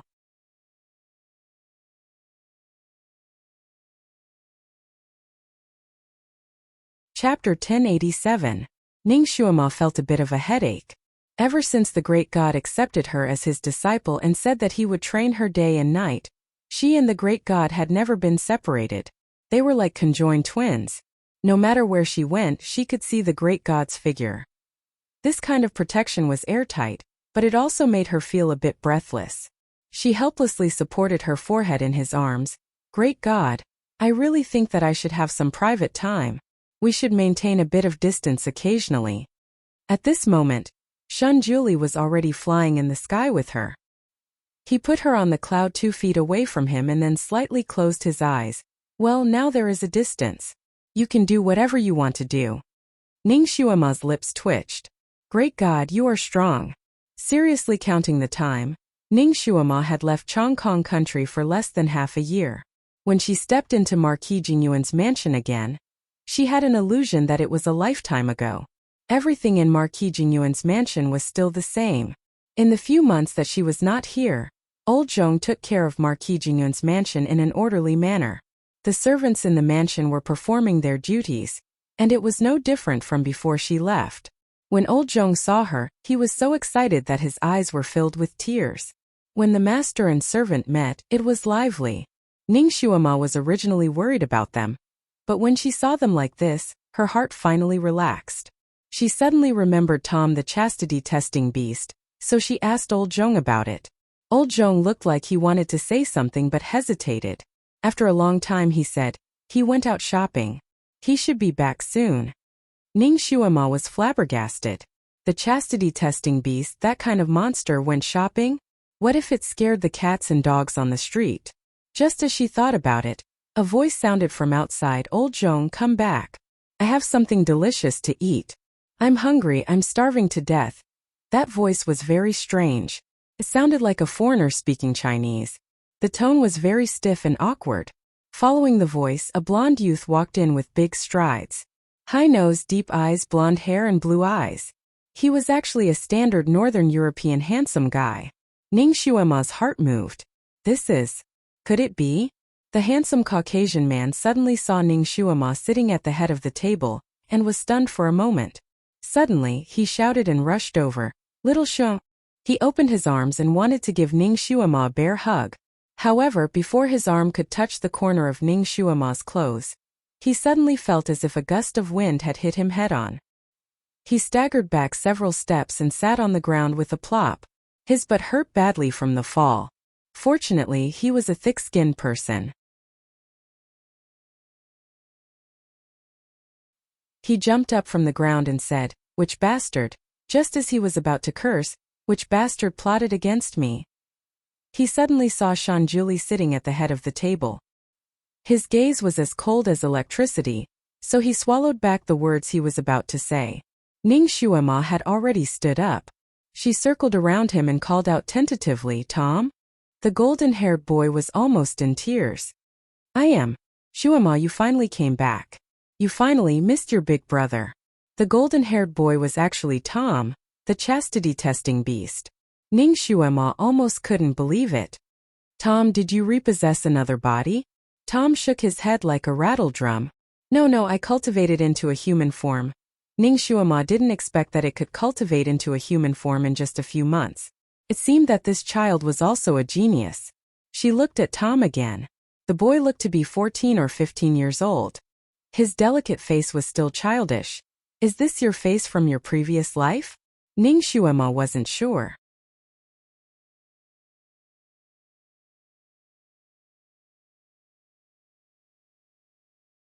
Chapter 1088. Yes. Tom's face was full of pride as he struck a pose. "How is it? Isn't brother handsome?" This sentence was actually very smooth. Ning Shuima snapped her fingers. "Cool." She glanced at him again. "Your Chinese is also not bad." Although he still spoke with a foreign devil's accent, he could at least communicate with people. Tom had been a chastity-testing beast for thousands of years. His internal psychokinesis had already reached the stage of transformation, but he didn't know how to use it and couldn't communicate with people normally. So he had been sullen until now. Later, the books that Ning Shuima gave him were simply gospel to him. He eagerly read and understood. After a few months of closed-door cultivation, he finally found the method to cultivate into a human form. Half a month ago, he finally cultivated into a human form, which almost scared everyone in the Marquis Jingyuan mansion. Although it was difficult for beasts to cultivate into a human form, they could change their appearance as they wished. Therefore, Tom's human form was his appearance from his previous life.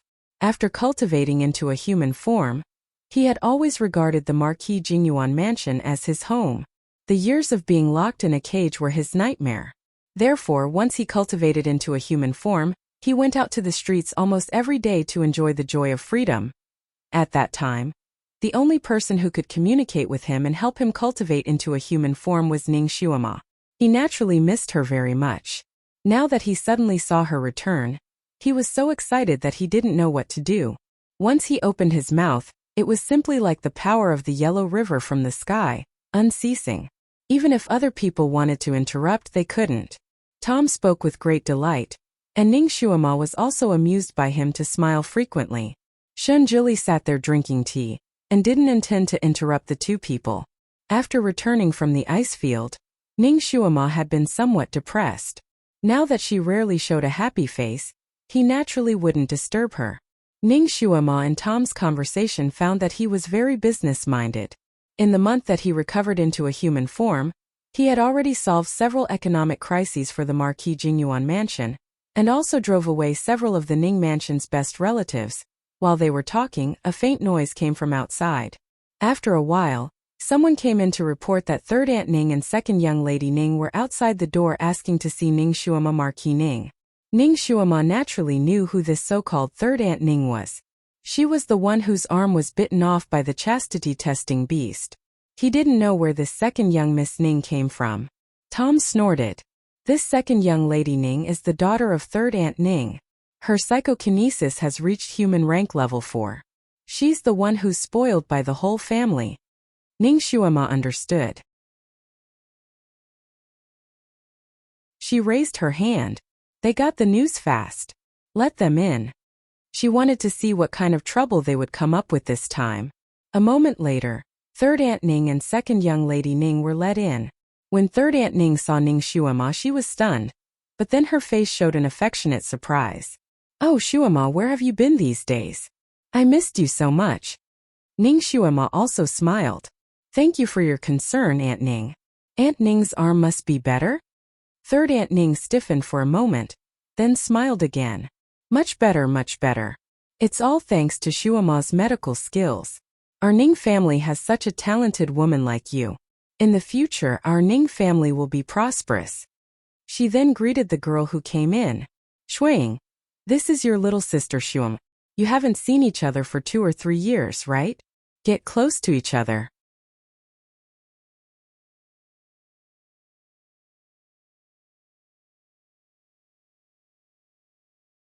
Chapter 1089.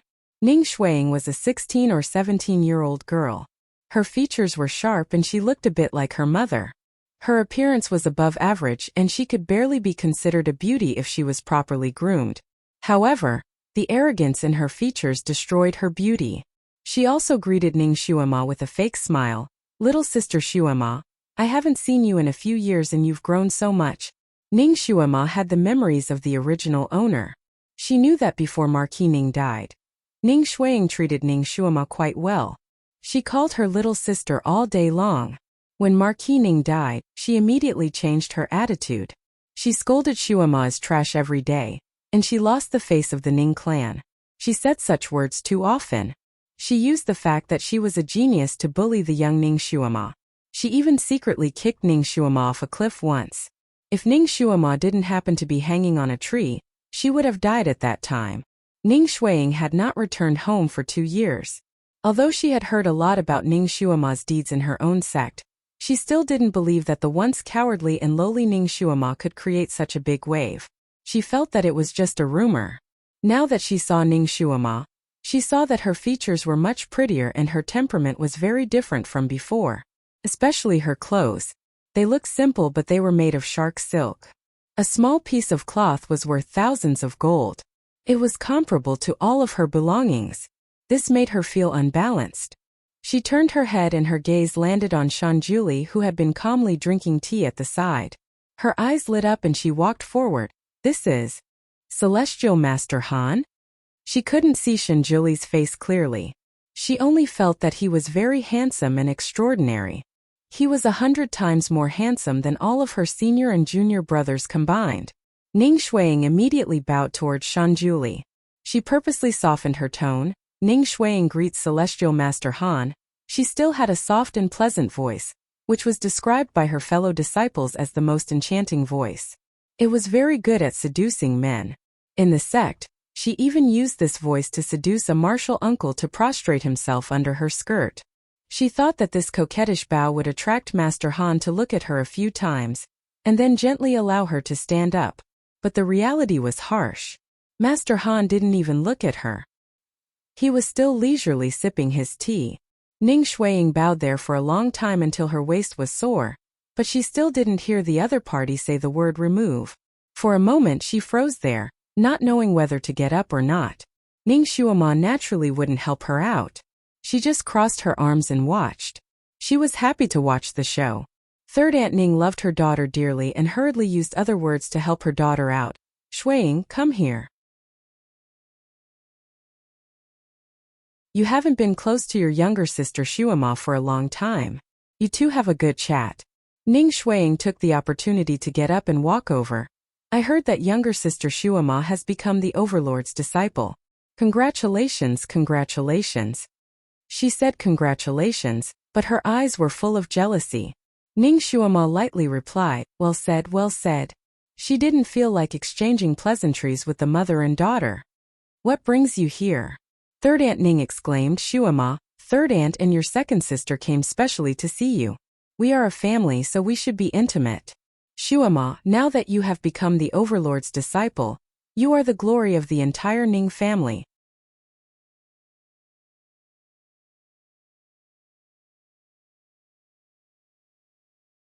Chapter 1090. Shuama, you don't know this, but when you succeeded in becoming his disciple, the entire Ning family was overjoyed. They set off firecrackers for several days and held banquets for several days. Shuama, we're family. Now that you've flown to a higher branch, don't forget to support your family. Your sister Shuang also wants to enter the Sun Moon sect, and it's best if she can also become the ancestor's disciple. That way you two sisters will have each other's company, right? Why don't you plead with the ancestor and ask him to accept Shuang? Ning Shuama knew that this mother and daughter pair must have come with a request, but she didn't expect that they would actually ask for this. She almost couldn't help but want to laugh. Before she could open her mouth, Tom, who was beside her, burst out laughing. "You're just picking up scraps. Do you think the ancestor is? What kind of Tom, Dick, and Harry want to become his disciple?" Ning Shuang's expression changed, and she fiercely glared at Tom. She should have suffered some kind of loss from Tom, so she didn't dare to get angry after being ridiculed by him. She only sneered. To put it bluntly, Sister Shuama's psychokinesis is still trash. But didn't you also become the ancestor's disciple? This little girl has already cultivated to the 5th rank of the human step, and is known as a genius. The 5th rank of the human step is also called a genius. Tom couldn't help but laugh. The frog at the bottom of the well is short-sighted. He spoke these few sentences in Chinese and unexpectedly, he didn't say anything wrong. Ning Shuama lazily said, "Uncle Zhong, see the guests out." Ning Shuiying steeled her heart and stared at Ning Shuama. "Sister Shuama, did you become angry from embarrassment after hearing Sister speak the truth? Then Sister will apologize to Sister." She said that, but she didn't have the slightest intention of apologizing. She took another step forward and reached out to hold Ning Shuama's hand. "Little sister, we haven't been close for a long time." Ning Shuama didn't dodge. Ning Shuiying's fingers were grabbing Ning Shuama's wrist. She suddenly channeled her psyche power, and her 5 fingers were like 5 iron claws, trying to pinch Ning Shuama's pulse. She wanted to make Ning Shuama cry like a ghost and make her lose face. However, she did not expect that as soon as she exerted strength in her fingers, she would feel the psychokinesis in her body rushing towards the other party. She could not stop it even if she wanted to. The other party was absorbing her psychokinesis. Ning Shuiying's expression changed drastically. She hurriedly tried to withdraw her hand, but her fingers seemed to be stuck to the other party's wrist. She couldn't withdraw her hand at all. Outsiders only saw her and Ning Shuama holding each other's wrists intimately. How could they know her pain? Third Aunt Ning thought that her daughter had the upper hand. Her old face was full of pride. She stole a glance at Shun Julie's expression. Shun Julie was still expressionless. It was as if he turned a blind eye to this scene. Third Aunt Ning mocked Ning Shuama in her heart. A concubine was a concubine. She would not be noticed by the high and mighty Celestial Master Han. Even if she was at a disadvantage, Celestial Master Han couldn't be bothered to care. Ning Shuama was just a good-looking girl. After all, she was a good-for-nothing and a jinx. It was understandable that Celestial Master Han didn't care about her. If her daughter married him, with her ability to attract men, Celestial Master Han would definitely dote on her. Third Aunt Ning stood there. Before she could finish her daydream, she suddenly heard a muffled groan. She subconsciously raised her head and saw her daughter suddenly fly out like a rag. With a bang, she stuck to the wall and fell to the ground with a scream. Shuiying. Third Aunt Ning panicked and rushed over to help her daughter up.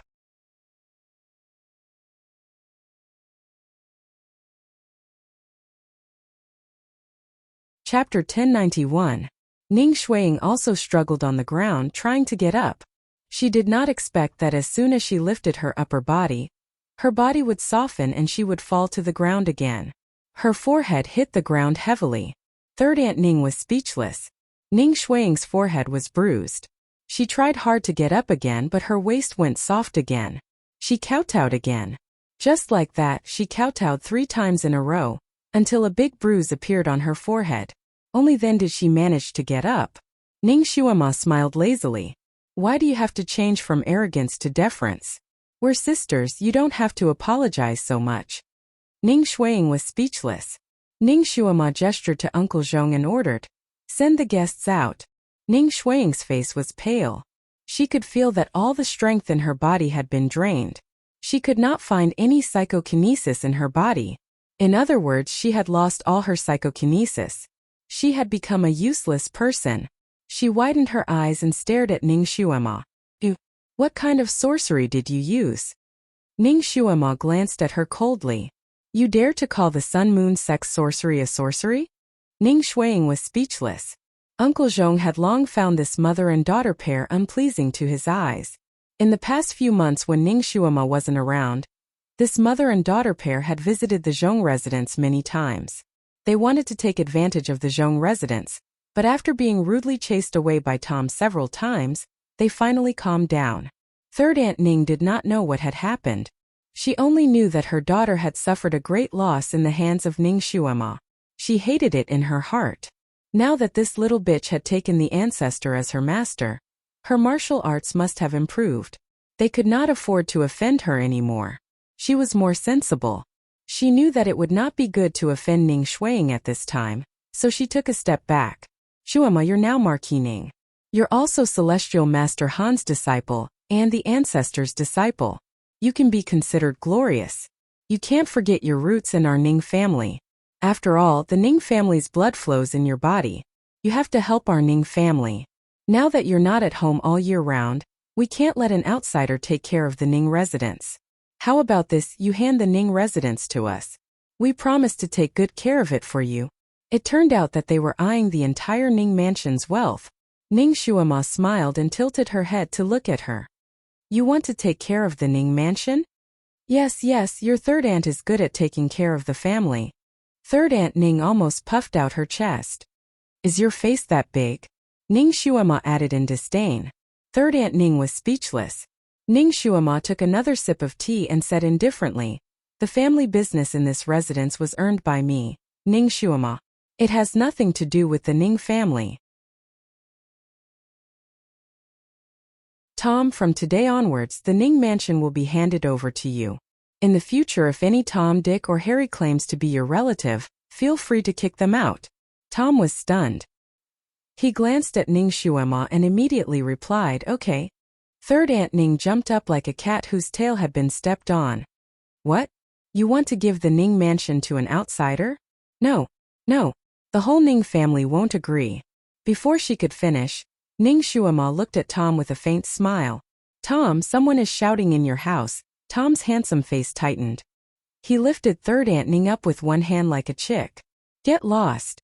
Then Third Aunt Ning was thrown out by Tom like a ball. Third Aunt Ning flew through the air and howled. Help, mother.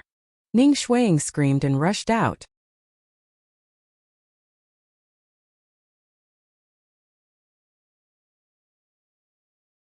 Chapter 1092.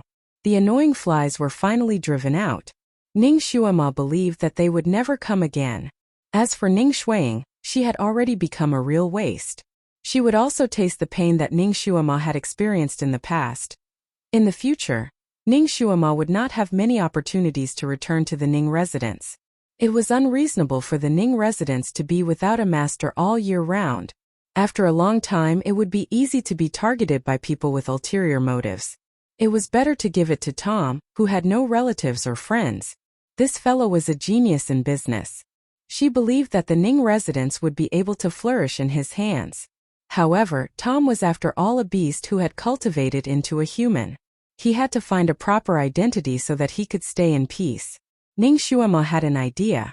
She asked Tom to change his surname to Ning, and let him stay as Marquis Ning's adopted son. This way, it would be proper for him to inherit the Ning residence. Tom originally had no parents in this era. Now that he could have a normal identity, he was naturally willing. He even gave himself the name Ning Tianyu. Ning Shuema simply brought him to the government and registered him as a permanent resident. She had a special identity now. The Ministry of Revenue naturally would not make things difficult for her. They happily registered Ning Tianyu and made him a real member of the Ning residence. The news of Master Han's return was like a bird with wings, spreading in the capital. Lu Hinti naturally also received the news. He immediately led the civil and military officials to welcome him. Ning Shuema originally did not want to meet Lu Hinti and the others with the Almighty. However, Shan Juli directly kept her by his side, saying that he did not want her to leave his sight. Therefore, she could only sit with him in the hall of the Taoist master residence. When she saw Lu Hinti and the others, they came to greet her. Yunhao actually came too. After not seeing him for half a year, he seemed to have lost a lot of weight. He also seemed to have calmed down a lot. He stood in the hall and greeted Shan Juli. His gaze fell on Ning Shuema, faintly complicated. This girl used to be his fiancée. He mistook her for trash and threw her away. When he realized her good points, she could no longer return to his side. He missed it. What had he missed?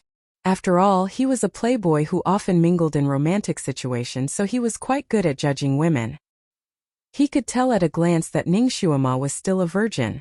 Master Han did not consummate their marriage. A glimmer of hope suddenly rose in his heart. Perhaps he still had a chance?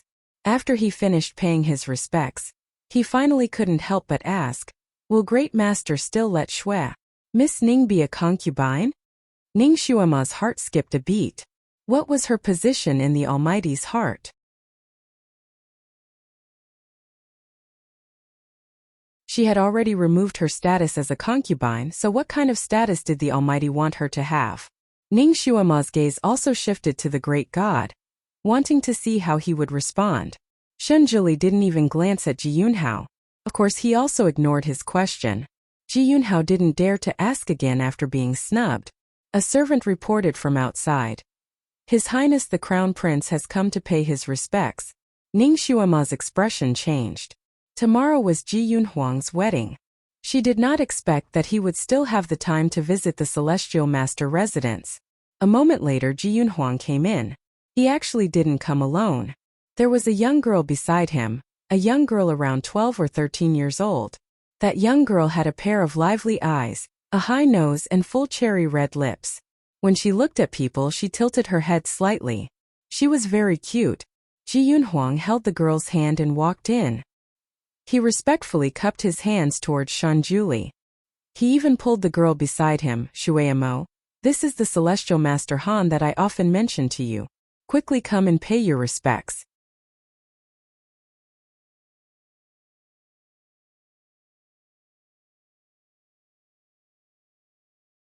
Chapter 1093. The girl naturally went forward to greet him. Even a blind person could see how much he cared for the girl. Shen Zhili's eyes darkened slightly, but he did not say anything. Ning Xuema's heart sank. Tomorrow was Ji Yunhuang and Tian Xueqing's wedding. Why did Ji Yunhuang bring another girl to greet them today? While she was pondering, Ji Yunhuang had already greeted her. Martial Aunt Xuema, long time no see. How have you been? Ning Xuema looked at Ji Yunhuang. Ji Yunhuang did not look any different from when she had met him on the mountain. His eyes were slightly lowered, and she could not see his state of mind. He had always known how to hide his emotions, and now he was even more profound. His face was as calm as water, and it was hard for others to see any fluctuations in his emotions. Ning Xuema exchanged a few words with him, and her gaze fell on the girl beside him. She did not know why, but she felt that this girl seemed a little familiar, but she could not remember where she had seen her before. Especially when she tilted her head to look at people, it gave her an indescribable sense of familiarity. Greetings to Martial Aunt Ning. The girl greeted her cheerfully. Ning Xuema's heart skipped a beat, and she looked at Ji Yunhuang. Sun Moon sect's rules state that non-disciples cannot address each other as martial aunt or senior brother, unless that person is a family member of a Sun Moon sect disciple. Ji Yunhuang smiled. Don't worry, Yunhuang does not dare to break the sect's rules. Shueimo is Yunhuang's future Zhao Yi. Ning Xuema's fingers that were holding the teacup tightened slightly, and Tian Xueqing's figure suddenly flashed in her mind. She suddenly understood everything. Tian Xueqing was forcefully given to Ji Yunhuang by the great god. Ji Yunhuang was afraid that the great god had a knot in his heart because of this, so he purposely brought another girl to greet the great god. This was equivalent to making the great god unhappy. Ning Xuema could not help but look at Shen Zhili. Shen Zhili sat there indifferently, as calm as before, without any reaction. However, this was within Ning Xuema's expectations. The Almighty was a calm emperor, and it was extremely difficult to see any changes in his expression. Ning Xuema looked at Lu Hinti again. Lu Hinti obviously knew about it. He only looked at his son disapprovingly and didn't say anything. Ji Yunhuang doted on the girl called Shueimo. From time to time, he would hold her hand and look at her with a gentle gaze. The crown prince's wedding was not a small matter. There were many complicated procedures involved. Lu Hinti naturally asked Han Shangyue to preside over the wedding ceremony for Ji Yunhuang. Shen Zhili's gaze landed on Ji Yunhuang's body. He opened his mouth and spoke a few words that sounded like a Buddhist hymn. When I do things, I don't do it by chance. I'm just going with the flow. Don't lose yourself. Ji Yunhuang stared blankly for a moment before he smiled faintly. Heavenly teacher, I will definitely remember your wondrous words. However, he laughed coldly in his heart. This person had snatched away the person he loved and forced another person onto him. Why did he say something like a Buddhist hymn? It was nothing more than letting him follow the will of the heavens and accept his fate. Shun Julie looked at him for a moment and did not say anything else. The meeting ended with everyone having their own thoughts. The moon in the sky was as big as a round plate. A few wisps of white clouds floated in the sky, occasionally covering half of the moon's face. In the small pavilion, the chess moves on the chessboard were slightly messy. Shun Julie stood in the small pavilion with his back facing the body. He looked up at the moon in the sky and seemed to be lost in thought. When Ning Shuama finished bathing and came out, she saw such a scene. Did he have something on his mind? Ning Shuama walked to the chess table and looked at it. This game of chess was not at the level of the Almighty.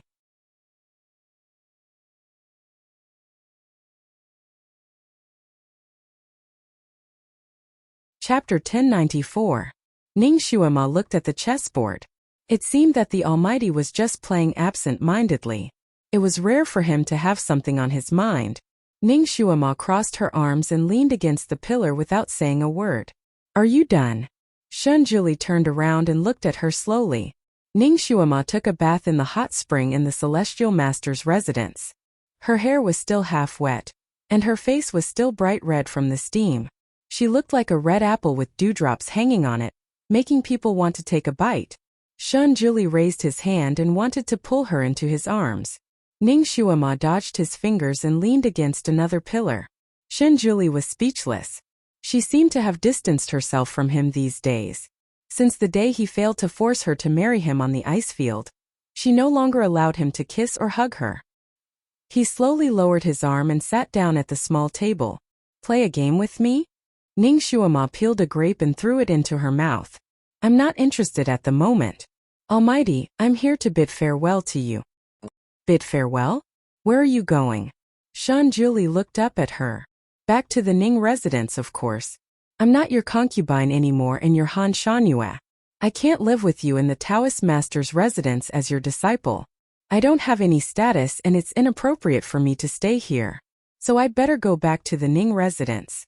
Don't worry, I'll attend the Crown Prince's wedding tomorrow. I won't miss it. Shun Julie looked at her for a moment and kept the chessboard. He didn't ask her to stay and only said, okay, I'll send you. Ning Shuama was speechless. She felt a little anxious and turned to leave. No need, it's just a few steps away. She walked very quickly and left the courtyard in a moment. Because it was winter and the sky was dark, there were very few people on the street. The few who passed by were in a hurry. Ning Shuama came to the street and was blown by the cold wind. She calmed down. He patted his head. What was wrong with him? Recently he seemed to have become more calculative. Perhaps the Almighty had something that he couldn't say. The Almighty had his own reasons. Why did he have to haggle over a matter of status with him? Everything would be clear once he reached level 8, so there was no need to rush. Before reaching LV8, he would just enjoy his free and easy life. She simply sang at the top of her lungs. The heavenly Duke tilted slightly, spilling a pot of wine. How many transformations are there in the human world? Heaven's will is outstanding. She raised her eyebrows and stored her noble spirit in her chest. She was 70% crazy and 30% gentle. Truth and falsehood were both sought after. Fame and fortune were exchanged for wine. Sound and appearance are but skin and hair, flesh and blood. The world is full of worries. How many people can be carefree? Leaning on a tall building alone, there would always be people singing and waiting. It's hard to control my wild nature. I will decide whether I stay or leave. After singing, the gloominess in her heart seemed to lessen. Ning Shuama strode forward and attracted the attention of passers-by. She didn't care and sang even louder. What a good fame and fortune are exchanged for wine. Sound and appearance are but skin and hair, flesh and blood. Someone clapped a few times from upstairs. The sound of the clapping was crisp and clear in the night. The voice was vaguely familiar. Ning Shuama heard the voice and looked up. She saw a person standing on the second floor of a restaurant. She was wearing an ordinary green gown and looked thin. Although the night was hazy, Ning Shuama could see her face clearly. It was the Crown Prince's consort, Tian Shueching, in men's clothing. Ning Shuama was stunned. Tian Shueching looked at her and shook the wine cup in her hand. Are you interested in coming up for a drink?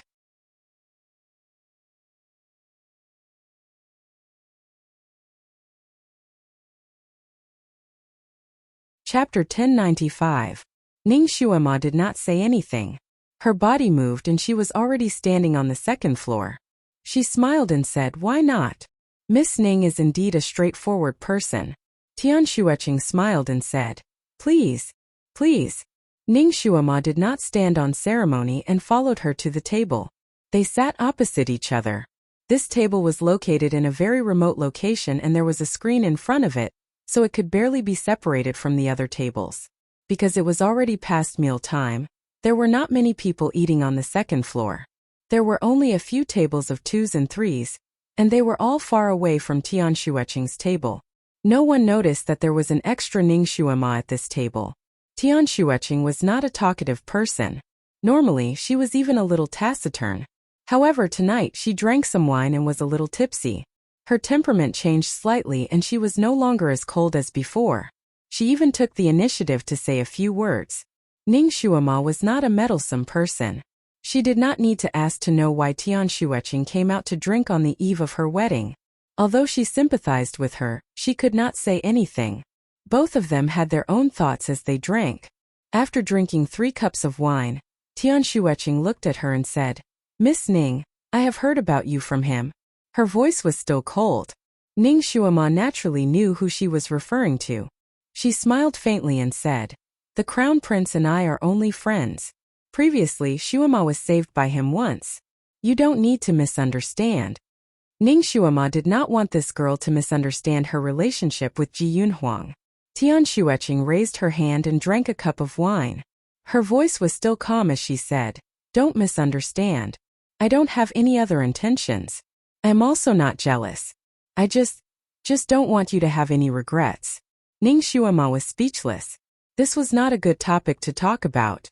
Ning Xuema bluntly said, "I won't have any regrets. The Crown Prince is my friend and I only treat him as a friend. That's all." Tian Xueqing lowered her eyes slightly and said, "Sorry, I don't know how to speak properly. I said the wrong thing. I will punish myself by drinking 3 cups."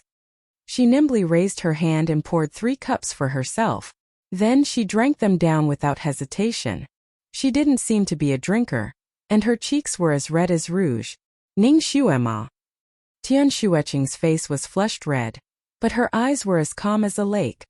"Miss Ning, I used to dislike you." Ning Xuema also drank a glass of wine and said directly, "I can tell." Her man had his heart set on another woman.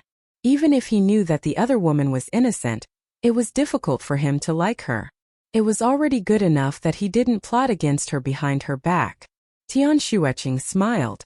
"But I don't hate you. I don't hate anyone. I only hate my own fate. My fate isn't good." Ning Xuema raised her hand and drank a glass of wine. "I don't believe in fate." Tian Xueqing sat there and smiled again. "I didn't believe it in the past either. I once fought against this fate, but the result of my struggle was eternal damnation." Ning Xuema glanced at her and sympathized with her. However, feelings couldn't be forced. Tian Xueqing was casually given to Ji Yunhuang by the ancestor. Ji Yunhuang suffered a loss and naturally felt indignant. It was inevitable that he would vent his anger on Tian Xueqing. Tian Xueqing probably drank too much tonight, so she started to talk more. "Actually, I have known him for a long time." This was Tian Xueqing's first sentence. Ning Xuema raised her eyebrows and didn't interrupt. She waited for Tian Xueqing to continue.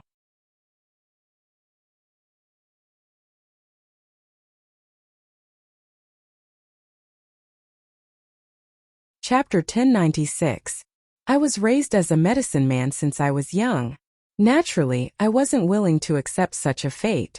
In the winter when I was 12, I finally snuck out. I had never experienced the ways of the world, so I didn't know anything about the outside world. Fortunately, my martial arts weren't bad, so I didn't suffer much during those few days of wandering around. After I escaped, Father sent out many people to find me. In order to avoid these pursuers, I actually had a hard time dealing with them.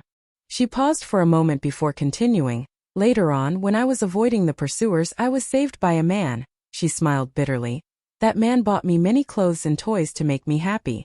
At that time, I was still young and naive, so I treated that man as my benefactor and foolishly left with him.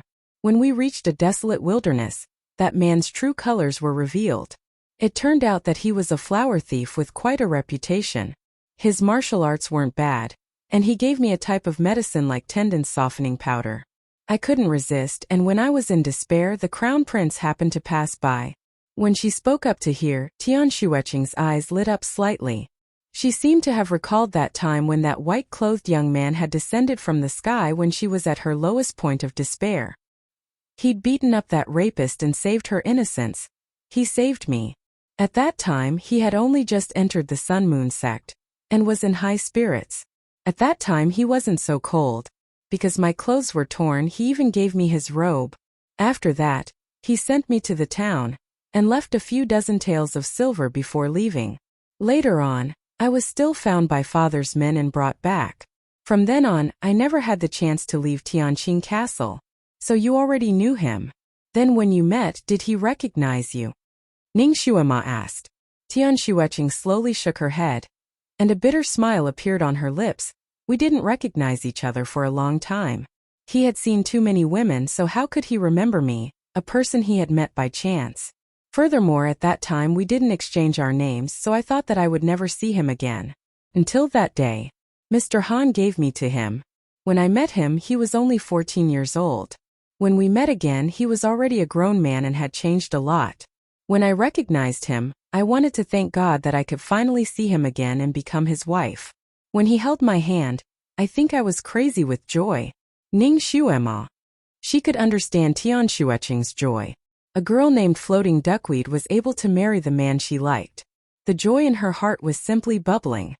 After my father got me engaged to him, he wanted to bring me back to Tianqing Castle to prepare for the wedding, but I was really afraid. I was afraid that this wasn't real. I was afraid that my father would suddenly go back on his word and give me to someone else, so I did everything I could to stay. I stayed in the courtyard that His Majesty had prepared for me. I think I'm crazy. I know that I'm going to marry him soon, but I still want to see him. She paused for a moment before continuing. Like an idiot, I snuck near the entrance of the Crown Prince's residence, just so that I could see him when he went out. Taking a look was also good. I could like it for a few days just by taking a look. At that time, the vast Sky Empire was preparing for our marriage.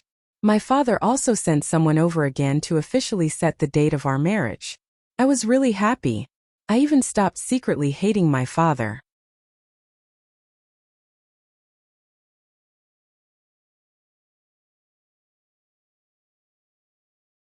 Chapter 1097. Ning Shuima looked at her porcelain-like skin and opened her mouth, wanting to ask something, but in the end she didn't say anything. She didn't interrupt her. Tian Shuiqing continued. That night, I was very happy and secretly went to the Crown Prince's residence to see him. I just happened to see him coming out. He came out alone and didn't bring any attendants with him. For some reason I quietly followed him. He seemed to have a lot on his mind and didn't notice me. I followed him to a restaurant. At first I thought he had an appointment with someone, but after I went in, I found out that he was drinking alone in a corner. Tian Shuiqing lowered her eyes and was silent for a moment. Later, he got drunk and staggered out of the door. Naturally I followed him. He drank too much and fell down not long after he went out. I helped him up and wanted to send him back to the Crown Prince's residence. But he kept saying that he didn't want to go back, so I carried him back to my post house. Ning Shuima. That night you two did it? Tian Shuiqing lowered her eyes and answered with a single word. Yes. She then smiled bitterly. You might not believe me, but when I first carried him back, I didn't have any other thoughts. I just didn't want him to sleep on the streets. I also arranged for him to sleep in the guest room. He was too drunk and even vomited wine on himself. I didn't have a coachman by my side, only 2 maids. I didn't want the maids to serve him, so I personally wiped him down. Then, I was pulled onto the bed by him. She sighed. I know you must think that he was drunk, but I wasn't. With my martial arts, if I didn't want to do it with him, I should have been able to push him away easily. Yes, I could have done it. But at that time it was as if I was possessed. I thought that since I was already engaged to him, he was my rightful husband. I also liked him so much so. She smiled again, but her smile was somewhat bitter. Only then did I know that he had someone in his heart. That night, when Ji Yunhuang pressed her under his body and entered her, he was calling out Ning Shuama's name at that time. She felt as if she had been struck by lightning, but what was done could not be undone. There was nothing she could do. Ning Shuama did not say anything. She naturally knew who Ji Yunhuang had in his heart, but she was unable to reciprocate his feelings. She knew that she was in Ji Yunhuang's heart, but she didn't expect him to be so persistent. And then? Ning Shuama cleverly changed the topic. Then when he woke up the next day, he realized that what was done with me had already been done. He was furious and scolded me before leaving in a huff. How was he just scolding? He almost wanted to chop her into pieces. He had sent her flying with a single slap, causing her to spit out blood. It turned out that such a cultured and refined person was so terrifying when he was angry. His disdainful gaze almost nailed her to death. Ning Shuama couldn't help but sigh again. Then he turned back? Otherwise, he wouldn't have brought her to the Sun Moon sect to report the good news. Tian Shueching drank another cup of wine and faintly said, "You should know that my body is very special. It's a cauldron that can help men recover and increase their psychokinesis. But it also has a fatal flaw. Once I'm with someone, that person cannot leave me for 3 years. We have to be together once every 2 days.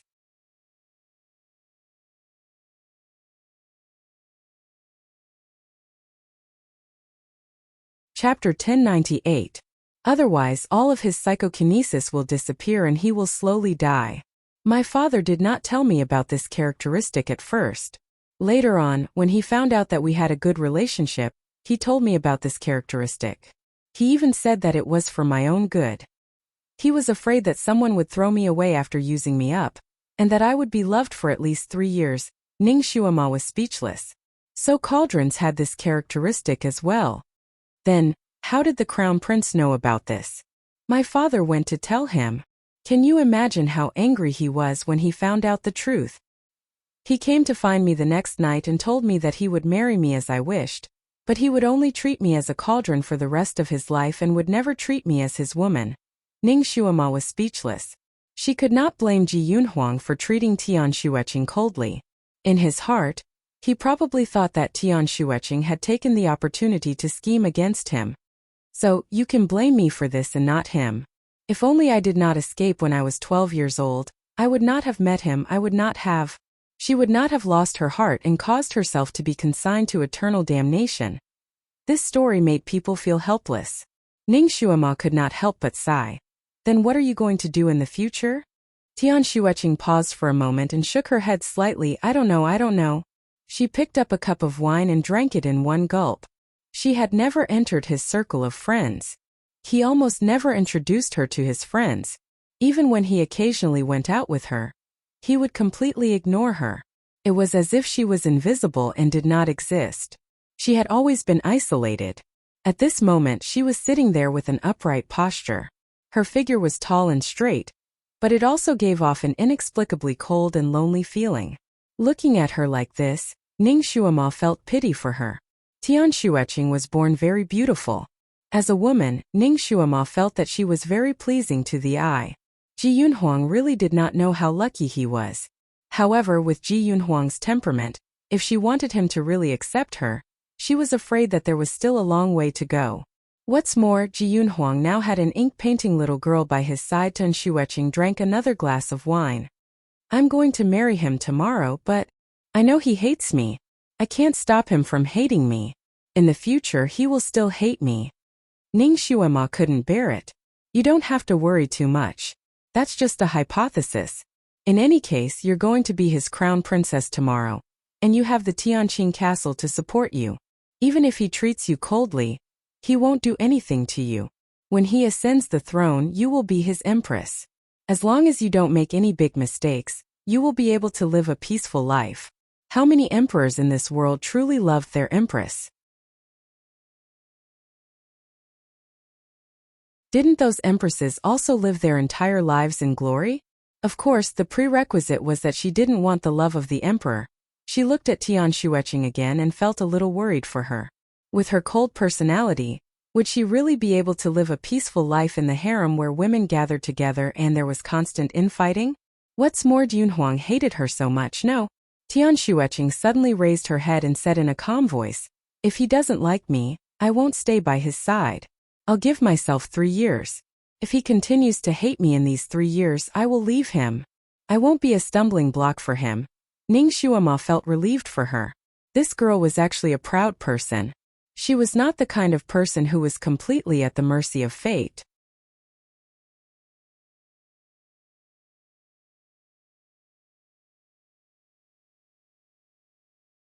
Chapter 1099. This girl was only 17 years old this year. 3 years later, when she finished her task as a cauldron, Ji Yunhuang could leave her. She was only 20 years old, so if she really couldn't do it, it would not be too late for her to leave. However, by that time she would already be the crown princess. According to the rules of this era, even if Ji Yunhuang abolished her position as the crown princess, he would not divorce her. Of course, he would not let her marry someone else. The imperial family usually treated their unwanted concubines by banishing them to the cold palace. After 3 years, how much of your martial arts will you have left? Ning Shuema could not help but ask. My cauldron can only help one person increase their martial arts. After 3 years, my medicinal body will completely disappear, but my martial arts will not disappear too much. I should have no problem protecting myself in Jianghu. Tian Shueqing was also a smart person. She had obviously thought of the problem that Ning Shuema was worried about. Her voice was indifferent and cold. I will conceal my identity and live the life of an ordinary person. I will give him complete freedom. At that time, he will only need to announce that I have passed away. It turned out that she had already thought of a way out. As expected, she did not blindly go with the flow. Ning Shuema could not help but size her up again. Her gaze was filled with admiration. It was not easy for a girl in this era to have such thoughts. She poured a cup of wine and raised it. Shueqing, I toast you. The two of them drank 1 cup and unknowingly, more than 2 hours had passed. The two of them drank quite a lot. Ning Shuema's alcohol tolerance was very good. She was the type that would not get drunk after 1,000 cups.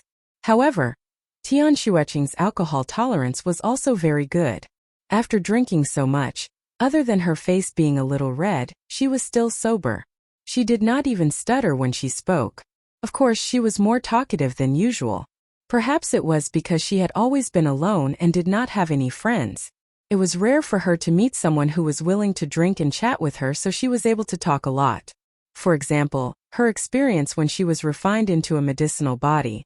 For example, her experience in Tianqing Castle. She played it down, but Ning Shuema was shaken to the core when she heard it. Cauldrons were extremely difficult to refine. Not only did they need a specific birth date and 8 characters, they also needed a strong constitution. Because she had to soak in the medicinal bath every day. The water was so hot that it could almost burn off a layer of her skin. At that time, she had to soak in the boiling hot water for 6 hours every day. Furthermore, he had to drink all kinds of medicine every day.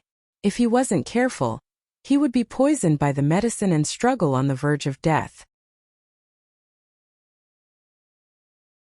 Under the effects of these drugs, a layer of her skin would peel off like a snake shedding its skin every year.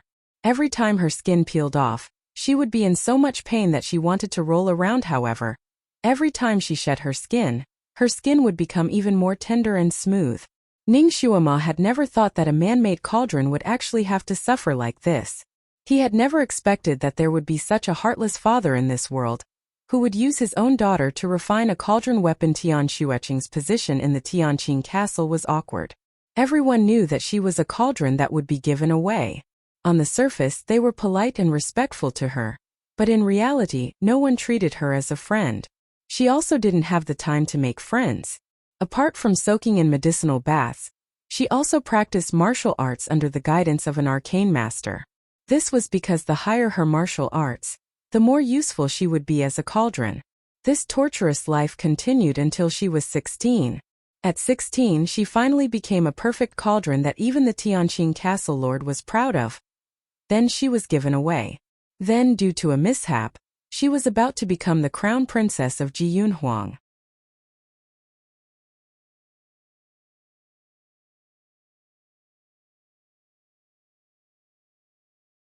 Chapter 1100. Shuema, do you know? When I was being refined, I was suffering. I told myself that everything would be fine after I turned 16. After I turned 16, I would be able to live a normal life. I didn't want to be rich, I just wanted to be ordinary. Until I met him. I thought that the heavens were finally looking after me. It turned out that I could also obtain happiness. I didn't expect that in the blink of an eye, it would be like the moon reflected in the water. Ning Shuema took a deep breath. You don't have to be so dispirited. Actually, you can also be happy. A woman's happiness can't only be given by a man. You can also be happy yourself. I can still be happy? Tian Shueching's eyes were like a lake. There seemed to be dark waves surging in her calm eyes. In the end, she was only a 17-year-old girl. No matter how calm she was, she still had the longing of a young girl. You can. Ning Shuema only replied with 2 words. She secretly made up her mind that she would come to Vast Sky Empire again 3 years later to see this crown princess. If she still didn't obtain happiness at that time and really wanted to leave, then Ning Shuema would use her own methods to help this girl. Thank you. Tian Shueching smiled. She was born cold, so when she smiled, it was like a red plum blossom suddenly blooming in the snow. The waiter who came to refill their wine was also stunned. Ning Shuema raised her wine cup and smiled. The two drank a few more cups. Then the sound of the night watch came from the street. Ning Shuema stood up. It's getting late. You should go back. I'll attend your wedding tomorrow. Tian Shueching also stood up, but she suddenly swayed a few times and almost fell down. Ning Shuema raised her hand to support her. Are you okay? Did this girl drink too much? The redness on Tian Shueching's face gradually faded. She pursed her thin lips. I'm fine. Her body swayed again and was about to collapse. I'll send you back. Ning Shuema didn't hesitate to support her. Where are you staying now? No need, I'll go back by myself. Tian Shueching finally stood up straight. Suddenly there was some movement downstairs. Then she heard the waiter lead 2 people upstairs. The waiter's voice was full of respect. Would your highness like a single room? Your highness? Ning Shuema raised her eyebrows and leaned out to take a look. Then she was slightly startled. The 2 people who came in were the crown prince, Ji Yunhuang, and the little beauty called Shueimo. Ji Yunhuang was obviously a little tipsy as his body swayed slightly. However, he did not have any intention of asking for a private room. No need. This hall is fine. It's bright and spacious. The waiter naturally wouldn't disobey him and arranged for them to sit at a well-lit table. Their position was close to the staircase, so unless Ning Shuema and Xiao Luo jumped out of the window, they would not be able to escape Ji Yunhuang's line of sight. As long as they walked out of this small screen, they would come face to face with Ji Yunhuang. Ning Shuema couldn't help but look at Tian Shueching.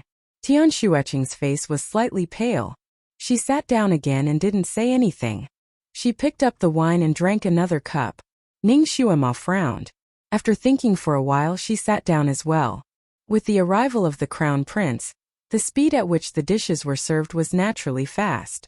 After a while, the table was filled with sumptuous dishes. Your Highness, it's already late. You shouldn't drink anymore. You still have to get married tomorrow. It's not good to get drunk. The little girl called Shueimo couldn't help but advise him. Ji Yunhuang drank a cup of wine and sneered. He lazily said, "Don't worry, this prince knows what to do."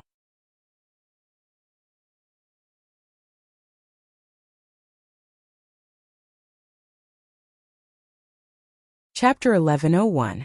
But you've already drunk a few jars of wine. Shueimo did not give up. If you drink too much, how are you going to perform the ceremony tomorrow?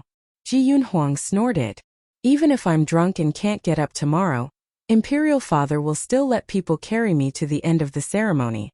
This is the position that woman schemed for. He seemed to have drunk too much and spoke more than usual. When he reached this point, he felt that he had made a mistake and stopped talking. He poured a cup of wine and said, "Don't mention that woman, let's drink. Mo, this prawn is not bad, try it." He peeled the shell of a prawn and placed it on the plate in front of Shueimo. Shueimo tasted it and beamed with joy. "It's really delicious. Your Highness, I want to eat more." Ji Yunhuang was very patient with her and peeled another prawn for her. Ning Shuema's fingers held the wine cup tightly. Although she knew that Ji Yunhuang had a special liking for Shui Mo and wanted to take her as his concubine, it was not good for him to drink with another woman on the eve of his wedding with Tian Shueqing, right? He even showed off his love with this woman. As for Tian Shueqing's face was slightly pale, but there was no other expression on her face. Ning Xuema's heart skipped a beat. Looking at Tian Shueqing's reaction, it seemed that she often saw Ji Yunhuang treat Shui Mo like this. Outside, Ji Yunhuang doted on the girl called Shui Mo very much. From time to time, he would give her some food, and Shui Mo would enjoy it with a clear conscience. It was obvious that she was used to it. Ji Yunhuang drank wine as if he was drinking water. In just a moment, he had finished an entire jar of wine. Tian Shueqing sat there calmly. Other than her face being slightly pale, she did not have any other reaction. She wanted to wait until Ji Yunhuang left. If Ji Yunhuang did not leave, she would continue to drink here? The one who did something wrong was Ji Yunhuang, right? What was Tian Shueqing afraid of? What was there to be afraid of? Ning Xuema felt a little stuffy. She put the wine cup on the table and said, "Shueqing, it's getting late. Let's go back." She did not deliberately lower her voice. On the contrary, her voice was very clear. It was especially loud in this rather quiet restaurant. Clang! Something on Ji Yunhuang's table seemed to have fallen onto the ground and rolled around on the ground. The moment Ning Xuema spoke, Tian Shueqing's face turned even paler. But she didn't say anything. She slowly stood up and said, "Okay, let's go." Ning Xuema and Tian Shueqing came out from behind the screen one after another, and they happened to come face to face with Ji Yunhuang, who had just stood up. The wine cup on Ji Yunhuang's table had disappeared and was rolling on the floor. However, his expression was calm, as though he was not worried about being caught. He did not even look at Tian Shueqing.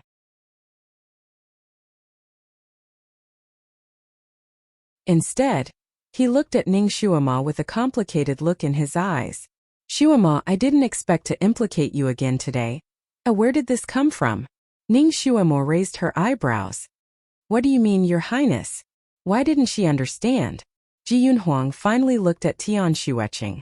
His eyes were as cold as ice, without the slightest bit of warmth.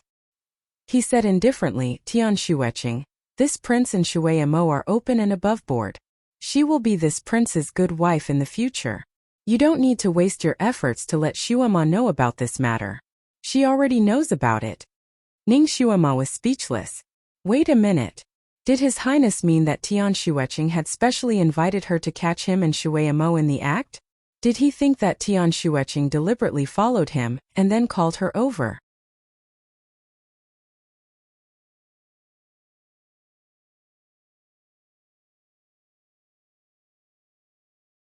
Chapter 1102. She was just passing by, alright? Furthermore, she and Tian Shueqing were here first. Your Highness, did you decide to come here on the spur of the moment, or did you plan this beforehand? Ning Xuema asked as she crossed her arms. Ji Yunhuang frowned slightly. Before he could say anything, Shui Mo, who was beside him, quickly said, "We decided to come here on the spur of the moment. When we passed by just now, Your Highness wanted to drink more, so we came in. We didn't expect Sister Shueqing and Martial Uncle Ning to be here." Ning Xuema smiled again. "Then I don't understand what Your Highness said just now. Shueqing and I have been sitting here for almost 4 hours, and we had a very harmonious conversation. However, Your Highness and Miss Shui have only been here for half an hour. We don't have the ability to predict the future, so how did it become Shueqing's scheme? Furthermore, she didn't specially invite me here. It was just a coincidence that we met by chance and drank a few cups of wine together. Your Highness, are you thinking too much?" Ji Yunhuang was speechless. Ning Xuema's words were really sharp. However, it also explained a lot of things. It seemed that he had misunderstood. He couldn't help but look at Tian Shueqing. Suddenly, his expression changed and he took a step forward. "You drank?" Tian Shueqing took a step back but tripped on something. She staggered and her face became even paler. The smell of alcohol on her body was not small. Ji Yunhuang could smell it clearly even before he got close to her. His face immediately darkened. "Tian Shueqing, are you courting death?" His voice was so cold that it was as if there were ice shards outside. Tian Shueqing had already straightened her body. She pursed her lips and didn't have any intention to speak. Although it was wrong to come out to drink on the eve of the wedding, it didn't mean that she was courting death. Right? Ji Yunhuang's words were too much. Ning Shuama was unhappy. She raised her eyebrows and was about to say something when Ji Yunhuang spoke again. If you want to court death, don't drag others down with you. Aren't you afraid that your maid won't be able to find you by coming out like this? Tian Shueqing's face slightly paled and said, I know what I'm doing. You know what you're doing.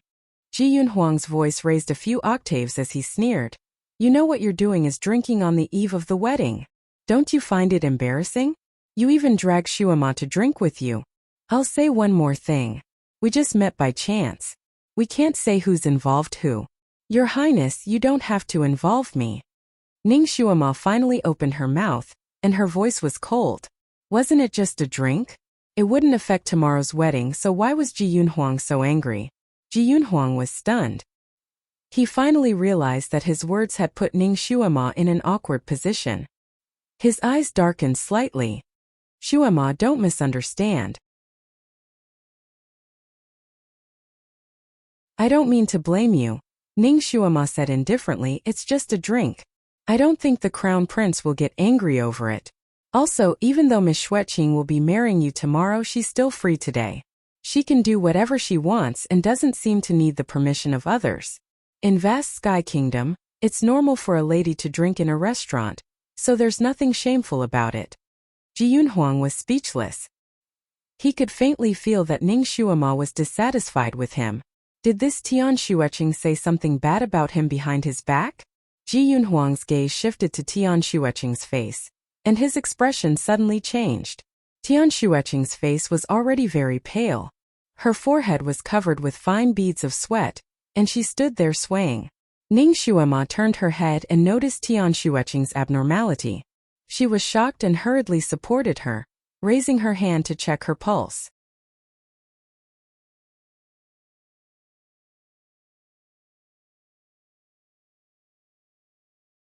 Chapter 1103. Her pulse was erratic, sometimes fast, sometimes slow, and sometimes fast. Her lips were pale and blue. These were the symptoms of being poisoned. She was poisoned. Damn it, how did she get poisoned? She and Tian Shueqing ate and drank the same things. Ning Shuama reached out to take the wine cup and chopsticks that Tian Shueqing used. They used the same things except for these two items. If someone wanted to poison them, they could only poison them on these two items. Ji Yunhuang was also a smart person. He immediately understood what Ning Shuama wanted to do. He took a deep breath and said, Shuama, don't be busy. No one poisoned them. Ning Shuama raised her eyes in astonishment. Ji Yunhuang continued to her, wine is a poison that penetrates her intestines. Ning Shuama was speechless. Could it be related to her medicinal body? Although Ning Shuama was knowledgeable, she had never studied this cauldron. Naturally, she did not know the taboos and did not know how to treat Tian Shueqing. She immediately looked at Ji Yunhuang and asked, you know the antidote, right? Otherwise, he would not have said such words. I have the antidote. I will go back and take it. Tian Shueqing was about to go downstairs. At this moment, she was obviously in extreme pain. However, she straightened her back and walked out with large strides. Ji Yunhuang frowned and raised his hand to stop her. Then, he quickly took out a small leather pouch from his body and unplugged its stopper. Without any explanation, he stuffed the pouch into Tian Shueqing's mouth. It was unknown what he had fed her. Tian Shueqing was very weak at this moment. She could not break away from him. After a few mouthfuls, she choked and coughed. Ji Yunhuang immediately let go of her after feeding her the medicine. It was as if there was a deadly virus in her body. He then ordered Shuei Mo, who was beside him, help her to the bathroom at the back. Shuei Mo was stunned. He looked at Tian Shueqing and then looked at Ji Yunhuang. He opened his mouth as if he wanted to say something, but in the end, he held back and agreed, okay. He went forward to help Tian Shueqing. However, Tian Shueqing suddenly took a step back and said, no need, I can do it myself. She turned around and rushed to the bathroom at the back. A moment later, the sound of vomiting came from behind. Shuei Mo, go watch her. Don't let her fall into the toilet bowl. Ji Yunhuang coldly instructed. Shuei Mo was obedient and immediately ran over as well. Ning Shuama frowned slightly and was about to follow them when Ji Yunhuang spoke again. Shuama, you don't have to go. She'll be fine after vomiting. She won't die. Ning Shuama. She took a deep breath. I didn't know she couldn't drink. If she had known earlier, she would have stopped her instead of drinking with her. Ji Yunhuang raised his hand and rubbed the space between his eyebrows. I only found out after I got together with her. Did you give her the antidote?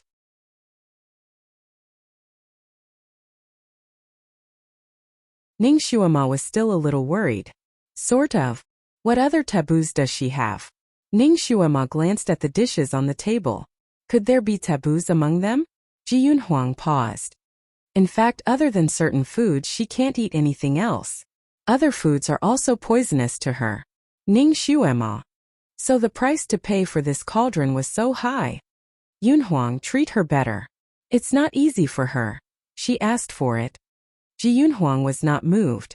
Ning Shuama was angry. Do you think she wants to be a drug maker? Do you think she wants to like you? The sound of footsteps came from behind. Tian Shueqing was walking back quickly.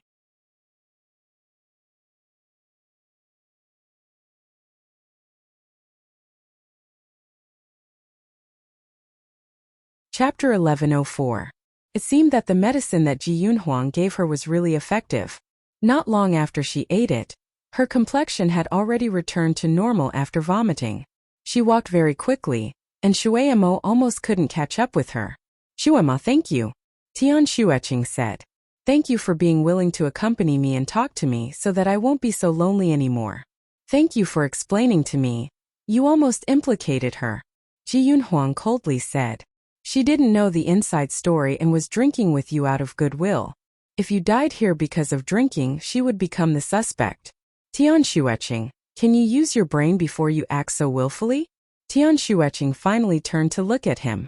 Her eyes were as deep as a pool and as dark as the night, causing Ji Yunhuang's heart to inexplicably tighten. He couldn't continue speaking. I won't die.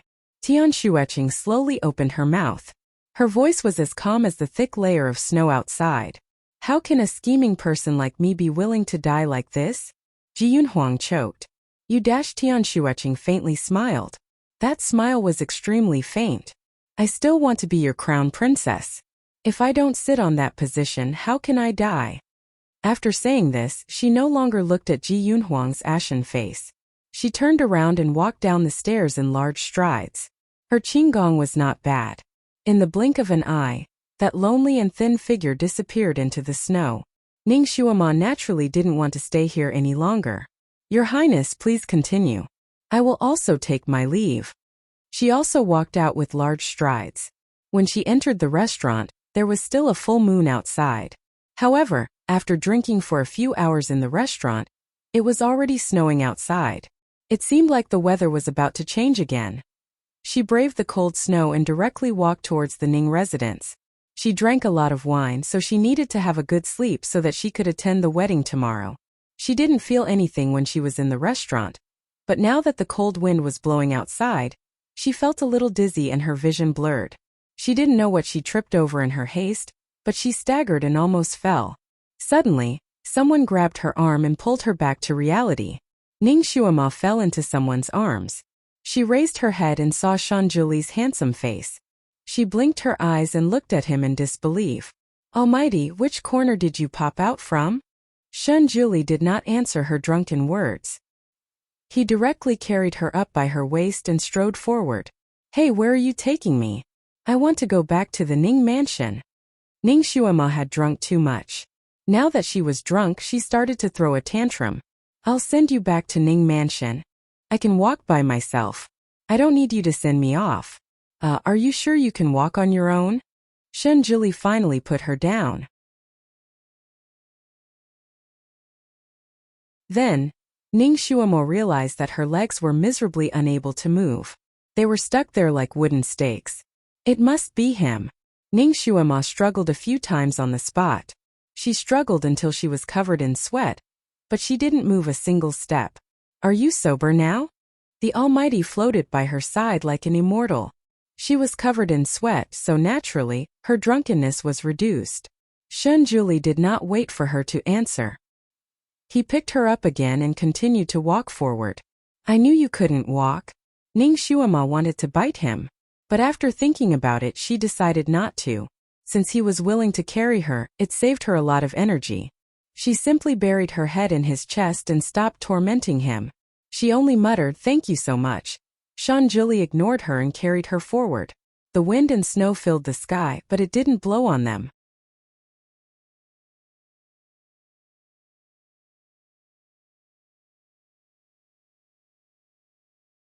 Chapter 11:05. Ning Shuama felt sleepy and tipsy as she dozed off in his embrace. She said in a daze, "Great God, I feel like you look very familiar, Shanjuli." They had already reached this point, yet she only said that he looked familiar. "Great God, I often dream of you," she muttered again. Shanjuli's lips hooked up into a smile. "What you think of in the day, you dream of it at night." It seems like she really liked him, even dreaming of him. He looked down at her in his arms and kissed her on the lips. Recently she had been at odds with him, so he hadn't kissed her in a long time. Her lips were full and soft with a faint wine fragrance. His heart was moved and he couldn't help but deepen the kiss. "Great God, you like me, right? But why didn't you propose to me?" She pouted in her dream. Shanjuli. His eyes were slightly deep as he sighed. "Shuama, quickly level up." He actually couldn't wait any longer. "Is it because of my identity as a heavenly cursed loner? Are you actually afraid of me?" Ning Shuama usually hid her thoughts very deeply and didn't reveal them. But at this time she was really drunk. In this half-dazed state, she couldn't hide her thoughts and unknowingly asked about some of her tangled thoughts. Shanjuli was startled. So that's what she was thinking about. He looked down at her and didn't say anything. He only hugged her tighter. "Idiot, I Shanjuli like someone. Don't say that you're a heavenly cursed loner. Even if you're a demon and my enemy, if I like you, then it's still like you." He carried her and slowly walked back to the Ning residence. The quiet streets, the girl in his arms, so what if the sky was filled with snow? As long as they were together it would be a paradise. When they returned to the Ning residence, the servants were naturally busy again. A moment later, Ning Shuama was already sleeping soundly on her own gums. Shanjuli tucked her in. Just as he was about to turn around and leave, he lowered his head and saw a gentle light slowly peeking out from her chest. His fingers paused and he stopped moving. The gentle light grew brighter and brighter, and a flute gradually slid out from her arms. It slid forward bit by bit with the rise and fall of her breathing. The light was as gentle as the moonlight and not dazzling. Moonlight flute. Didn't she put it in her storage pouch? Why did he come out on his own? Shanjuli's eyes fell on the flute. He watched it slide over Ning Shuama's chest, shoulders and finally slide down to her pillow. It glowed faintly under her hair. Ning Shuama's brows furrowed slightly, but she didn't show any other signs of discomfort. She just gently turned her body, and then Na Xiao was squeezed under the pillow by her head. Shanjuli reached out to pick up the flute, but he seemed to have thought of something and stopped. He simply sat down beside her. He gently pressed his fingers on her wrist. Her breathing was very stable, and her blood vessels were normal. The flute under her pillow didn't seem to have any adverse effects on her. Was he overthinking? Was it just a coincidence that the flute slipped out? Shanjuli sat beside her for a while. Just as he was about to look at the flute again, Ning Shuama, who was lying on the pillow, suddenly tensed up and trembled slightly. She hissed softly, "Divine Lord, please be gentler. It hurts." Her voice sounded like she was in pain and pleasure. It was as if a young girl was having sex for the first time. Her face was faintly flushed. Shanjuli was speechless. You're tuning into the Li Mei's Wuxia Whispers YouTube channel. We're so grateful for your support, and don't forget to subscribe to join us on this incredible journey through captivating stories. Your generosity through donations truly makes a world of difference, as it's the primary source of revenue that allows me to expand and enhance this channel for you. Thank you from the bottom of my heart for being a part of this adventure.